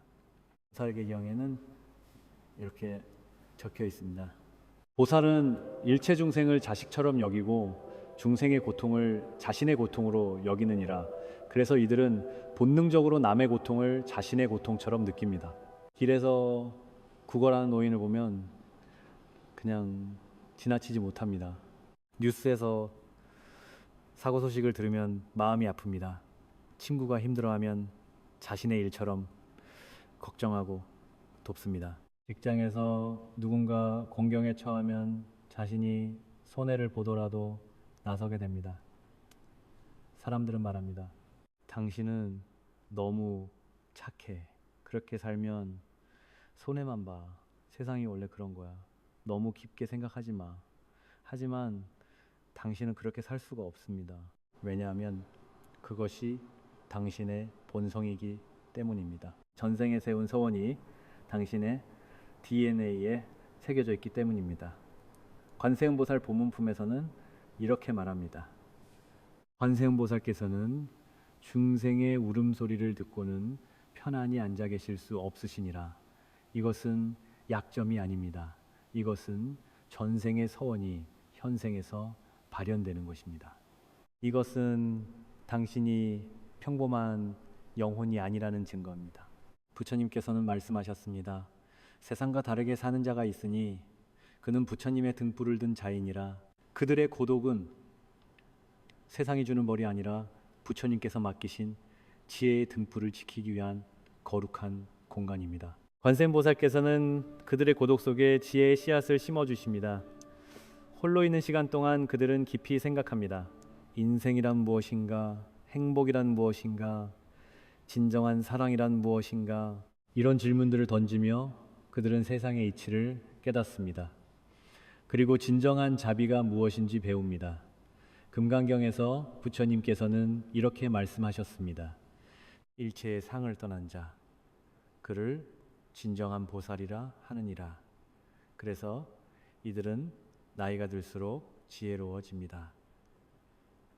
40대가 되면 사람들이 조언을 구하러 찾아옵니다. 50대가 되면 후배들의 멘토가 됩니다. 60대가 되면 마을의 어른, 가문의 어른이 됩니다. 사람들은 말합니다. 당신과 이야기하면 마음이 편안해져요. 당신의 말씀을 들으면 길이 보여요. 이것이 바로 고독이 가져다준 선물입니다. 혼자 있는 시간 동안 쌓은 지혜가 이제 빛을 발하는 것입니다. 화엄경에서는 이렇게 말합니다. 고독한 수행자는 마치 향기로운 꽃과 같아서 그 향기가 사방에 퍼지느니라. 당신이 지금 외롭다면 그것은 당신이 버림받은 것이 아닙니다. 그것은 부처님께서 당신에게 지혜를 키울 시간을 주신 것입니다. 그 고독을 두려워하지 마십시오. 그 안에서 당신은 진정한 자신을 만나고 우주의 진리를 깨닫게 될 것입니다. 관세음보살께서는 말씀하십니다. 고독은 지혜의 정원이며 침묵은 깨달음의 스승이니라. 인생의 어느 시점이 되면 긴 발가락의 사람들은 자신도 모르게 삶이 부드럽게 풀리기 시작합니다. 어느 날 문득 깨닫습니다. 예전처럼 마음이 무겁지 않다는 것을, 사람들이 예전보다 나를 대하는 태도가 달라졌다는 것을 말입니다. 아침에 일어날 때 느껴지는 감정부터 다릅니다. 예전에는 눈을 뜨면 오늘도 힘든 하루가 시작되는구나 하는 생각이 들었습니다. 하지만 이제는 오늘은 어떤 좋은 일이 있을까 하는 기대감이 듭니다. 관계가 회복됩니다. 오랫동안 연락이 끊겼던 친구에게서 갑자기 전화가 옵니다. 그동안 어떻게 지냈어? 내 생각이 많이 났어. 오해로 멀어졌던 형제자매가 먼저 손을 내밉니다. 그때 내가 미안했어. 이제라도 다시 시작하자. 재물이 들어옵니다. 예상치 못한 곳에서 수입이 생기거나 오래된 빚을 받게 되거나 투자했던 것이 결실을 맺습니다. 복권에 당첨되는 사람도 있고 유산을 받는 사람도 있습니다. 무엇보다 마음이 편안해집니다. 젊은 시절 그토록 괴롭혔던 불안과 초조함이 사라집니다. 내가 잘하고 있는 걸까 하는 의심이 사라집니다. 남들이 나를 어떻게 생각할까 하는 두려움이 사라집니다. 이것이 바로 업장의 소멸입니다. 지장보살 본원경에서는 이렇게 말합니다. 업장이 소멸되면 몸이 가벼워지고 마음이 밝아지며 모든 일이 순조롭게 풀리느니라. 부처님과 보살의 자비로운 힘이 중생에게 미치는 것을 말합니다. 화엄경에서는 이렇게 설명합니다. 부처님의 광명이 중생을 비추면 업장이 소멸되고 복이 생기느니라 관세음보살께서는 말씀하십니다. 업장이 녹는 순간 세상은 그대를 다시 받아들이고 하늘은 그대에게 복을 내리느니라. 오랜 세월의 수행과 인내가 마침내 결실을 맺는 순간입니다. 젊은 시절 당신이 흘렸던 눈물 한 방울, 참았던 분노의 조각, 삼켰던 고통 하나하나가 모두 복의 씨앗이 되어 이제 꽃을 피우는 것입니다. 법화경에는 이런 비유가 나옵니다. 마치 땅속에 묻힌 씨앗이 오랜 세월을 기다려 마침내 싹을 틔우고 꽃을 피우듯이 선업도 때가 되면 반드시 과보로 나타나느니라. 부처님께서는 말씀하셨습니다. 참고 견딘 자에게는 반드시 보상이 있고 자비를 베푸는 자에게 자비가 돌아오느니라. 이 시기가 되면은 신기한 일들이 일어납니다. 오래전 도와줬던 사람이 찾아와 은혜를 갚습니다. 그때 당신이 도와주지 않았다면 저는 지금 여기 없었을 거예요. 당신이 스쳐 지나갔던 사람에게서 연락이 옵니다. 당신 덕분에 제 인생이 바뀌었어요. 이제라도 감사하다는 말을 하고 싶었어요. 자녀들이 갑자기 효도하기 시작합니다. 철없던 아들이 갑자기 철이 듭니다. 아버지, 제가 그동안 너무 철없었죠. 이제부터 제가 모실게요. 말 안 듣던 딸이 갑자기 착해집니다. 엄마, 그동안 고생 많으셨어요. 이제부터 제가 엄마를 행복하게 해드릴게요. 건강이 좋아지기도 합니다. 올해 알턴병이 낫거나 통증이 사라지거나 검사 결과가 좋아집니다. 의사도 신기해합니다. 이상하네요. 분명히 지난번에는 안 좋았는데 지금은 많이 좋아졌어요. 어떤 이는 말년에 뜻밖의 재산을 얻기도 합니다. 땅값이 오르거나 사업이 잘 되거나 예상치 못한 유산을 받습니다. 업보 차별경에서는 말합니다. 전생에 보시한 자는 현생에 재물을 얻고 전생에 인내한 자는 현생의 평안을 얻느니라. 어떤 이는 깊은 영적 평안을 얻습니다. 갑자기 모든 것이 이해됩니다. 그래서 그런 일이 있었구나. 그때 그 고통에는 이런 의미가 있었구나. 과거의 모든 일들이 퍼즐처럼 맞춰집니다. 원망했던 사람들도 이해가 됩니다. 그 사람도 자기 나름대로 힘들었겠구나. 부처님께서는 금강경에서 말씀하셨습니다. 과거심 불가득, 현재심 불가득, 미래심 불가득. 과거의 마음도 얻을 수 없고 현재의 마음도 얻을 수 없고 미래의 마음도 얻을 수 없느니라. 이 말씀의 의미를 이제 깨닫습니다. 모든 것은 흘러가는 것이며 집착할 것이 없다는 것을 깨닫습니다. 이 모든 것이 우연이 아닙니다. 세상은 그들에게 이렇게 속삭입니다. 당신의 고난은 부처님이 준비한 복의 밭이었습니다. 관세음보살께서는 항상 지켜보고 계셨습니다. 당신이 홀로 울던 그 밤도, 아무도 알아주지 않아 속상했던 그 순간도, 모든 것을 참고 견딘 시간들도 모두 기록되어 있었습니다. 화엄경에서는 이렇게 말합니다. 하늘의 그물은 빠짐없이 모든 것을 기록하고 때가 되면 반드시 갚아주느니라. 그리고 때가 되면 그 모든 기록이 복으로 전환되는 것입니다. 만약 당신이 지금 이 순간을 지나고 있다면 감사하십시오. 당신의 업장이 녹고 있는 증거입니다. 당신의 인생의 봄이 찾아온 것입니다. 부처님께서는 이렇게 말씀하셨습니다. 몸의 작은 형상 하나에도 인과의 우주가 깃들어 있다. 여러분, 오늘 우리는 두 번째 발가락이 긴 사람들의 이야기를 나누었습니다. 이들은 단지 특이한 신체를 가진 사람이 아닙니다. 이들은 인생을 통해 업을 녹이고 복을 완성하는 수행자입니다. 전생의 서원을 짊어지고 이 땅에 온 보살의 화신입니다. 법화경에서는 이렇게 말합니다. 보살은 여러 형상으로 세상에 나타나 중생을 제도하느니라. 세음보살께서는 말씀하십니다.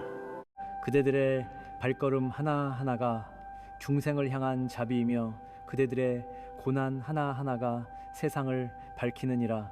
그러니 자신의 발을 경외하십시오. 그 안에는 수없이 많은 생의 흔적과 부처님의 자비가 함께 머물고 있습니다. 만약 당신의 두 번째 발가락이 길다면 이제 당신은 알게 되었습니다. 당신이 겪었던 모든 고난에는 이유가 있었다는 것을, 그 고난이 헛되지 않았다는 것을 말입니다.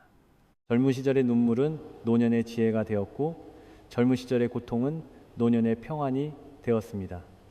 부처님께서는 말씀하셨습니다. 모든 인연은 다 이유가 있고 그 이유는 결국 복으로 돌아온다. 화엄경에서는 이렇게 가르칩니다. 한 티끌 속에 무량한 부처님이 계시고 한 생각 속에 무량한 겁이 들어있느니라. 당신의 작은 발가락 하나에도 무량한 인연이 담겨 있습니다. 당신의 젊은 시절은 씨를 뿌리는 시간이었고 당신의 노년은 그 열매를 거두는 시간입니다. 금강경에서 부처님께서는 이렇게 말씀하셨습니다.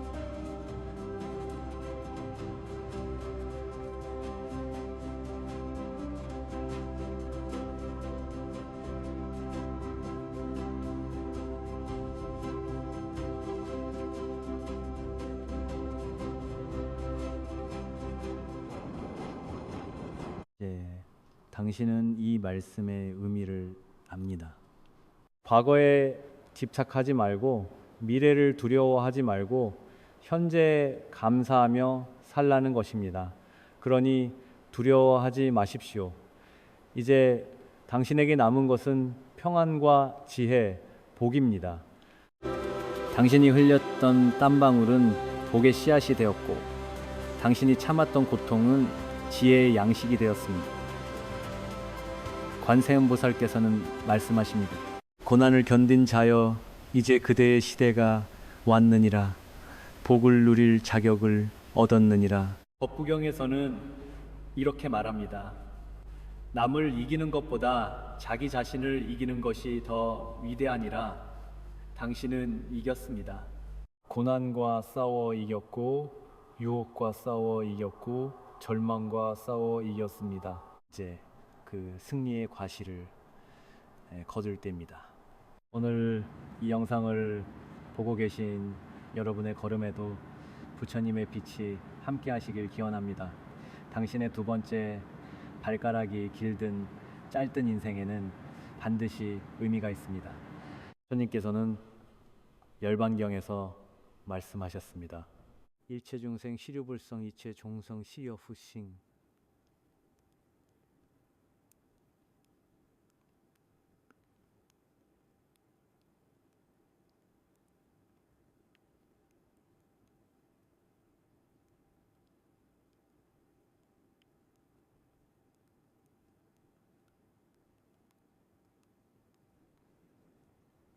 아직 깨닫지 못한 부처, 수행 중인 부처입니다. 그러니 자신을 존중하십시오. 자신을 사랑하십시오. 당신의 고난은 당신을 완성시키기 위한 과정이었습니다. 모든 고난은 복의 씨앗이며 모든 발걸음은 깨달음으로 향합니다. 나무아미타불, 나무관세음보살, 여러분의 남은 인생에 부처님의 무량한 자비와 지혜가 함께 하시길 기원합니다. 감사합니다. 방금 전까지는 또 다른 이야기였습니다. 그리고 지금부터는 완전히 새로운 주제로 넘어가 보겠습니다. 결혼 생활을 하다 보면 누구나 한 번쯤 이런 생각을 하게 됩니다. 왜 하필 이 사람과 부부가 되었을까? 수많은 사람 중에서 왜 이 사람이었을까? 때로는 감사한 마음으로, 때로는 힘겨운 마음으로 이런 질문을 품어보셨을 것입니다. 부처님께서는 말씀하셨습니다. 이 세상에 우연은 없다고, 모든 만남에는 이유가 있다고 말입니다. 특히 부부의 인연은 수많은 생을 거쳐 만들어진 가장 깊은 연결이라고 하셨습니다. 오늘은 불교의 가르침을 통해 부부로 만난 진짜 이유를 함께 살펴보겠습니다. 전생에서 이어진 4가지 인연의 비밀, 그리고 부부 사이에 갈등이 주는 숨은 의미까지 말입니다. 이 시간이 끝날 무렵 여러분은 배우자를 바라보는 새로운 눈을 갖게 되실 것입니다. 그리고 지금의 부부 인연이 얼마나 귀하고 소중한 것인지 깨닫게 되실 것입니다. 그럼 지금부터 함께 시작하겠습니다. 부처님께서는 이 세상 모든 일에는 원인과 결과가 있다고 가르치셨습니다. 이것을 인과응보라고 합니다. 씨앗이 있으면 반드시 열매가 맺히듯 모든 만남에도 그 이유가 있다는 뜻입니다. 그 중에서도 부부의 인연은 가장 깊고 강한 연결입니다. 생각해 보십시오. 이 넓은 세상에 수억 명의 사람이 살아가고 있습니다. 그런데 그 많은 사람 중에서 단 한 사람을 만나 평생을 함께하게 됩니다. 이것이 과연 우연일까요? 불교에서는 이렇게 말합니다. 100년을 함께한다는 백년해로, 이 말의 진짜 의미는 단순히 오래 산다는 뜻이 아닙니다. 전생부터 이어진 깊은 인연이 있어야만 100년을 함께할 수 있다는 뜻입니다. 길을 지나가다 스쳐가는 사람도 전생에 500번은 마주쳤던 인연이라고 합니다. 하물며 한평생을 같은 이불을 덮고 사는 부부는 얼마나 깊은 인연이겠습니까? 경전에는 이런 이야기가 전해집니다. 한 제자가 부처님께 여쭈었습니다. 부처님, 저는 왜 이 사람과 부부가 되었습니까? 부처님께서 답하셨습니다. 그들은 수많은 생을 거치며 서로에게 빚을 지고 은혜를 주고 받았느니라. 그 인연의 실타래가 아직 풀리지 않았기에 다시 만나 함께 살아가는 것이니라. 이 말씀을 되새겨 보십시오.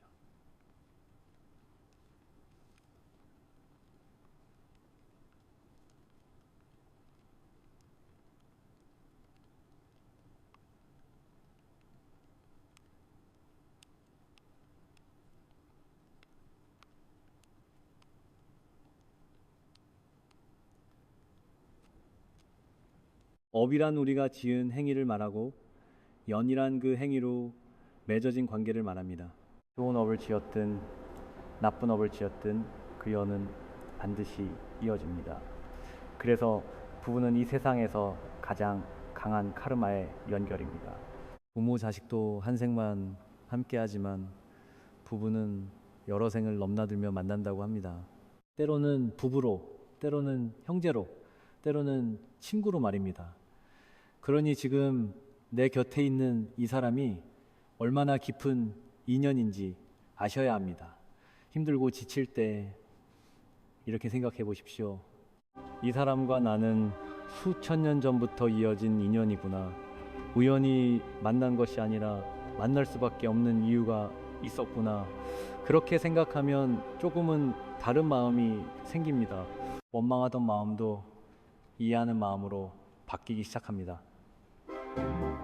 그렇다면 이제 이런 궁금증이 생기실 것입니다. 우리는 전생에 어떤 관계였기에 이 생에서 부부가 되었을까? 전생에 무슨 일이 있었기에 지금 이렇게 만나 살아가는 걸까? 불교에서는 부부가 되는 이유를 크게 4가지로 나눕니다.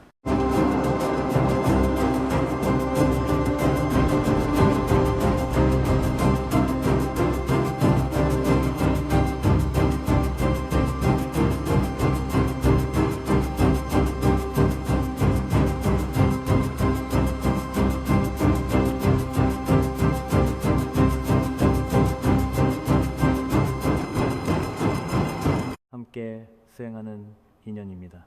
지금부터 하나씩 자세히 살펴보겠습니다. 여러분의 부부 관계가 어디에 해당하는지 마음속으로 생각하며 들어주시기 바랍니다. 먼저 첫 번째 보온연입니다. 은혜를 갚기 위해 부부가 된 인연을 말합니다. 전생에 상대방에게 큰 은혜를 입었던 사람이 그 은혜를 갚기 위해 이 생에서 배우자로 만나는 것입니다. 이런 인연의 부부는 한쪽이 다른 쪽을 극진히 섬기고 돌봅니다. 아무리 힘들어도 원망하지 않고 기꺼이 희생합니다. 주변에서 보면 이해가 안 될 정도로 헌신적입니다. 예를 들어 이런 부부가 있습니다. 남편이 중병에 걸려 10년, 20년을 누워 있어도 아내가 평생을 간병하며 살아갑니다. 힘들다는 내색 한 번 없이 오히려 감사한 마음으로 돌봅니다. 이것이 바로 보온연입니다. 전생에 받은 큰 은혜를 이 생에서 갚고 있는 것입니다. 두 번째는 상체연입니다. 빚을 갚기 위해 만난 인연입니다. 전생에 상대방에게 빚을 지었거나 고통을 주었던 사람이 그 빚을 갚기 위해 부부가 됩니다. 이런 부부는 평생 갈등과 고통이 많습니다. 서로 사랑하는 것 같으면서도 끊임없이 부딪힙니다. 헤어지고 싶어도 이상하게 헤어지지 못합니다. 마치 보이지 않는 끈으로 묶여 있는 것 같습니다. 이런 부부를 보면 주변 사람들이 말합니다. 왜 저렇게 고생하면서 사는지 모르겠다고, 차라리 헤어지는 게 낫겠다고 말입니다. 하지만 당사자는 떠나지 못합니다. 전생의 빚을 다 갚을 때까지 함께 살아가야 하기 때문입니다. 힘들지만 이것도 인연입니다. 빚을 갚으면서 서로 업을 소멸시켜가는 과정입니다. 세 번째는 수련연입니다. 배움을 위해 만난 인연입니다. 이 인연의 부부는 서로가 서로에게 스승이 됩니다. 성격이 정반대인 경우가 많습니다. 한 사람은 급하고 한 사람은 느립니다. 한 사람은 꼼꼼하고 한 사람은 대충대충입니다. 그래서 자주 부딪히고 자주 싸웁니다. 하지만 이것이 바로 배움의 과정입니다. 상대방은 나의 거울입니다. 내가 보기 싫은 모습을 상대방이 보여줍니다. 내가 고쳐야 할 점을 상대방이 일깨워줍니다. 예를 들어 이런 경우입니다. 아내는 매사에 완벽주의자인데 남편은 느긋하고 여유롭습니다.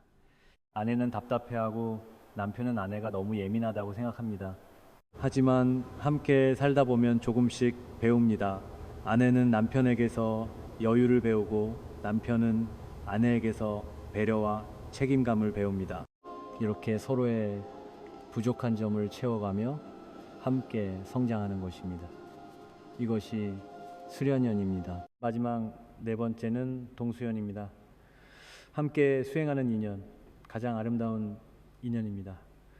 전생에서부터 함께 돌을 닦았던 사람들이 이 생에서도 부부로 만나 정진합니다. 이런 부부는 서로를 존중하고 이해합니다.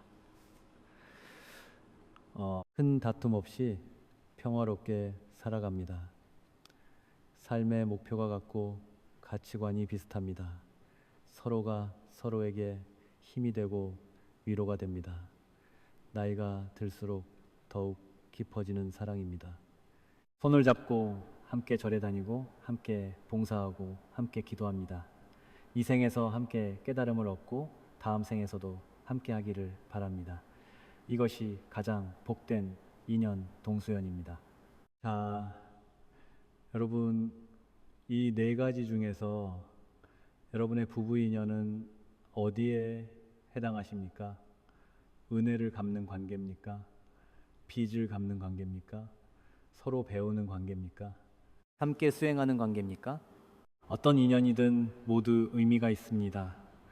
보은연이라면 감사한 마음으로 섬기십시오. 상체연이라면 인내하며 업을 소멸시키십시오. 수련연이라면 겸손히 배우십시오. 동수연이라면 함께 더 높은 경지로 나아가십시오. 중요한 것은 이것입니다. 어떤 인연이든 원망하지 말고 받아들이는 것입니다. 그리고 그 인연 속에서 나를 성장시키는 것입니다. 그런데 많은 분들이 이렇게 물으십니다.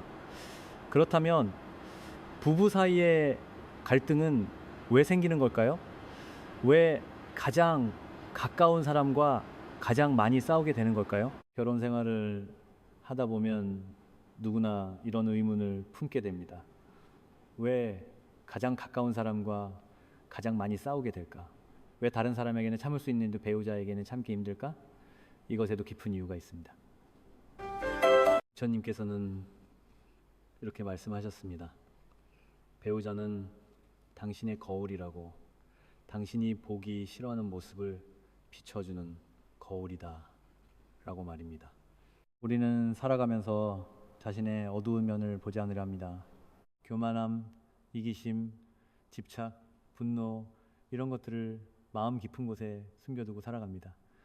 그런데 배우자는 바로 그 숨겨둔 것들을 끄집어냅니다. 내가 가장 보고 싶지 않은 나의 모습을 보게 만듭니다. 그래서 화가 치밀어 오릅니다. 예를 들어 이런 경우입니다. 남편이 집안일을 대충 하는 것을 보면 아내는 화가 치밀어 오릅니다. 왜 저렇게 무책임할까? 왜 저렇게 대충대충 할까? 하지만 가만히 들여다보면 아내 자신도 어딘가에서는 대충대충 하는 부분이 있습니다. 다만 그것을 인정하고 싶지 않을 뿐입니다. 남편은 그 모습을 비춰주는 거울인 것입니다. 또 이런 경우도 있습니다. 아내가 자꾸 잔소리를 하면 남편은 답답해합니다. 왜 저렇게 간섭이 심할까? 왜 믿지 못할까? 하지만 남편 자신도 어딘가에서는 남을 통제하고 싶어 하는 마음이 있습니다. 직장에서든 자녀에게든 혹은 마음속 깊은 곳에서 말입니다. 아내는 그 모습을 보여주고 있는 것입니다. 주님께서는 이것을 집착과 아집이라고 하셨습니다. 우리는 모두 자신만의 생각, 자신만의 방식에 집착합니다. 내가 옳다고, 내 방식이 맞다고 믿습니다. 이것이 바로 아집입니다. 그런데 부부 생활은 이 아집을 깨뜨리는 과정입니다. 상대방과 부딪히면서 내가 절대적으로 옳지 않다는 것을 배웁니다. 내 방식만이 정답이 아니라는 것을 깨닫습니다. 이것이 바로 수행입니다. 절에 가서 참선하고 염불하는 것만이 수행이 아닙니다. 부부로 살아가며 자신의 집착을 내려놓는 것, 상대방을 통해 자신의 어둠을 마주하는 것, 이것이 가장 어렵고 가장 중요한 수행입니다. 그래서 부부 갈등은 사실 상대방과의 싸움이 아닙니다.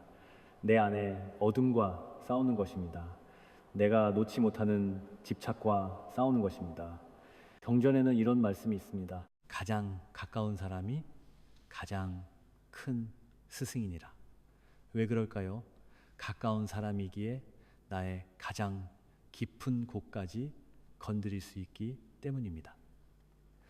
가까운 사람이기에 가면을 쓸 수 없기 때문입니다. 그래서 부부는 서로에게 가장 위대한 스승입니다. 갈등이 생길 때마다 이렇게 생각해 보십시오.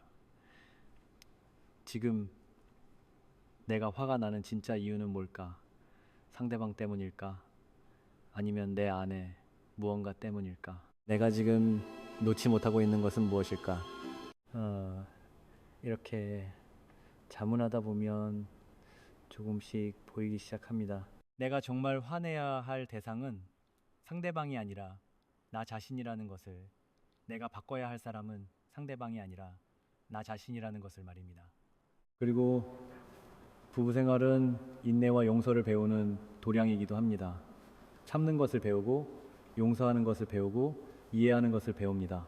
이 모든 것이 우리를 성숙하게 만듭니다. 젊었을 때는 몰랐지만 나이가 들수록 깨닫게 됩니다. 평생을 함께 산다는 것이 얼마나 큰 수행인지를 말입니다. 그 과정에서 겪는 모든 갈등이 사실은 나를 성장시키는 계단이었다는 것을 말입니다. 그렇다면 이제 이런 질문이 남습니다. 이 귀한 부부 인연을 우리는 어떻게 살아가야 할까요? 갈등을 넘어 진정으로 서로를 이해하고 성장하려면 어떻게 해야 할까요? 이제 우리는 알게 되었습니다.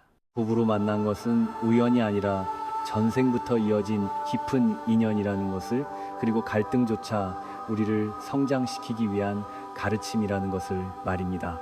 그렇다면 이 귀한 인연을 우리는 어떻게 살아가야 할까요? 주님께서는 세 가지를 말씀하셨습니다. 첫째, 상대방을 바꾸려 하지 말고 나를 돌아보라. 둘째, 갈등 속에서 배움을 찾으라. 셋째, 집착을 내려놓고 존중하라. 하나씩 자세히 살펴보겠습니다. 먼저 첫 번째입니다. 상대방을 바꾸려 하지 말고 나를 돌아보는 것입니다. 우리는 평생 상대방을 바꾸려 합니다. 당신이 이렇게 하면 좋겠어. 당신이 저렇게 바뀌면 좋겠어. 하지만 사람은 바뀌지 않습니다. 아니, 바꿀 수 없습니다. 바꿀 수 있는 사람은 오직 나 자신뿐입니다. 주님께서 이렇게 말씀하셨습니다. 1000명의 적을 이기는 것보다 자기 자신을 이기는 것이 더 위대하니라. 부부 생활도 마찬가지입니다. 상대방과 싸워 이기는 것이 아니라 내 안의 집착과 아집을 이기는 것입니다. 배우자가 무언가 마음에 들지 않을 때 이렇게 물어보십시오. 내가 왜 화가 날까? 내가 무엇에 집착하고 있을까? 그러면 조금씩 보입니다. 내가 원하는 대로 되지 않아서 내 기대가 무너져서 화가 난다는 것을 말입니다. 그때 그 기대를, 그 집착을 내려놓으십시오. 그러면 마음이 편안해집니다. 두 번째는 갈등 속에서 배움을 찾는 것입니다. 부부 싸움을 할 때마다 이렇게 생각해 보는 것입니다. 지금 이 상황이 나에게 무엇을 가르치려 하는가? 내가 여기서 무엇을 배워야 하는가? 예를 들어 배우자가 약속을 지키지 않아 화가 났다고 합시다. 그럴 때 상대방을 원망하는 대신 이렇게 생각해 보는 것입니다. 나는 지금 인내를 배우고 있구나. 혹은 기대를 내려놓는 법을 배우고 있구나. 아니면 용서하는 법을 배우고 있구나. 이렇게 생각하면 갈등이 배움의 기회가 됩니다. 고통이 성장의 계단이 됩니다. 그리고 이상하게도 그렇게 생각하고 나면 화가 조금씩 가라앉습니다. 세 번째는 집착을 내려놓고 존중하는 것입니다. 많은 분들이 착각하시는 것이 있습니다. 부부는 한 몸이니까 모든 것을 함께 해야 한다고 생각하시는 것입니다. 하지만 부처님께서는 이렇게 말씀하셨습니다. 모든 존재는 독립된 영혼이니라. 부부라 해도 각자 다른 영혼입니다. 다른 생각을 가질 수 있고 다른 길을 갈 수도 있습니다. 그것을 인정하고 존중해야 합니다. 상대방이 내 마음대로 되기를 바라는 것, 그것이 집착입니다. 상대방도 나와 같아야 한다고 생각하는 것, 그것이 교만입니다. 내려놓으십시오. 배우자를 내 소유물처럼 생각하는 마음을, 내 뜻대로 하려는 마음을 내려놓으십시오. 그리고 있는 그대로 존중하십시오. 당신은 당신이고 나는 나입니다. 다르지만 함께 가는 동반자입니다. 이것이 진정한 부부의 모습입니다. 그렇다면 구체적으로 일상에서 어떻게 실천할 수 있을까요? 세 가지 작은 실천을 말씀드리겠습니다. 하나, 매일 감사한 것 한 가지를 찾으십시오.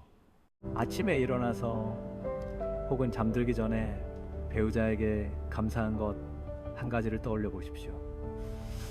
말로 표현하지 않아도 됩니다. 마음속으로만 생각해도 됩니다.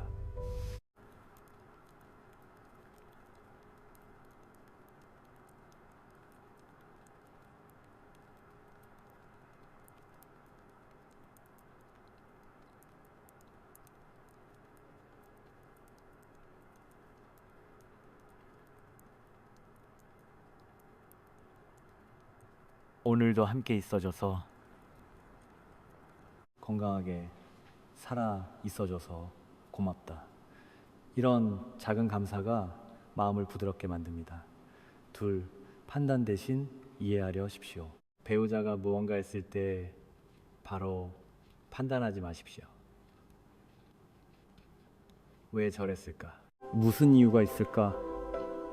이렇게 생각해 보십시오. 모든 행동에는 이유가 있습니다. 그 이유를 이해하려 할 때 마음이 열립니다. 셋, 작은 것을 함께 나누십시오. 거창한 것이 아니어도 됩니다. 함께 차 한 잔 마시기, 함께 산책하기, 함께 꽃 한 송이 감상하기, 이런 작은 순간들이 부부의 인연을 깊게 만듭니다. 그리고 무엇보다 나이 들어가는 서로를 따뜻하게 바라봐 주십시오. 젊었을 때는 서로의 부족함이 보였지만 나이가 들수록 서로의 소중함이 보입니다. 흰머리가 하나둘 늘어가고 주름이 깊어져가는 그 모습 속에 평생의 인연이 담겨 있습니다. 부처님께서는 말씀하셨습니다. 함께 늙어가는 것, 그것이 가장 아름다운 수행이니라. 여러분, 지금 옆에 계신 그분을 한번 바라보십시오. 평생을 함께한, 혹은 앞으로도 함께할 그분을 말입니다. 그분이 바로 수천 년 전부터 당신과 함께 온 소중한 인연입니다. 오늘 우리는 부부 인연에 대해 함께 살펴보았습니다. 이제 마무리함의 핵심을 세 가지로 정리하겠습니다. 첫째, 부부로 만난 것은 우연이 아닙니다. 전생부터 이어진 깊은 인연이며 수천 년을 넘어 다시 만난 소중한 연결입니다. 둘째, 부부 갈등도 의미가 있습니다. 그것은 우리를 성장시키기 위한 가르침이며 집착을 내려놓게 하는 수행입니다. 셋째, 감사와 이해로 인연을 가꿀 때 부부는 서로에게 가장 위대한 스승이 됩니다. 여러분, 오늘 저녁 집에 돌아가시거든 배우자에게 이렇게 말씀해 보십시오. 고맙습니다. 단 한마디면 됩니다. 무엇이 고마운지 길게 설명하지 않아도 됩니다. 그저 고맙습니다. 한마디면 충분합니다. 그 한마디가 수천 년 이어진 인연에 대한 예의입니다. 평생을 함께해온 그분에 대한 존중입니다. 부처님께서는 이렇게 말씀하셨습니다. 인연을 소중히 여기는 사람은 다음 생에도 좋은 인연을 만나느니라. 2026년 8월 2일에 한여름 밤인 바로 지금 이 순간 여러분 곁에 있는 그분이 바로 그 귀한 인연입니다. 때로는 힘들고 때로는 서로 상처 주기도 하지만 그 모든 것이 함께 가는 길입니다. 이 귀한 인연을 원망이 아닌 감사로 채워가시기 바랍니다. 집착이 아닌 존중으로 가꾸어 가시기 바랍니다. 그리하여 백발이 성할 때까지 아름답게 함께 하시기를 바랍니다. 긴 시간 함께 해주셔서 감사합니다. 여러분의 부부 인연이 날마다 깊어지고 아름다워지기를 기도합니다. 안녕히 계십시오.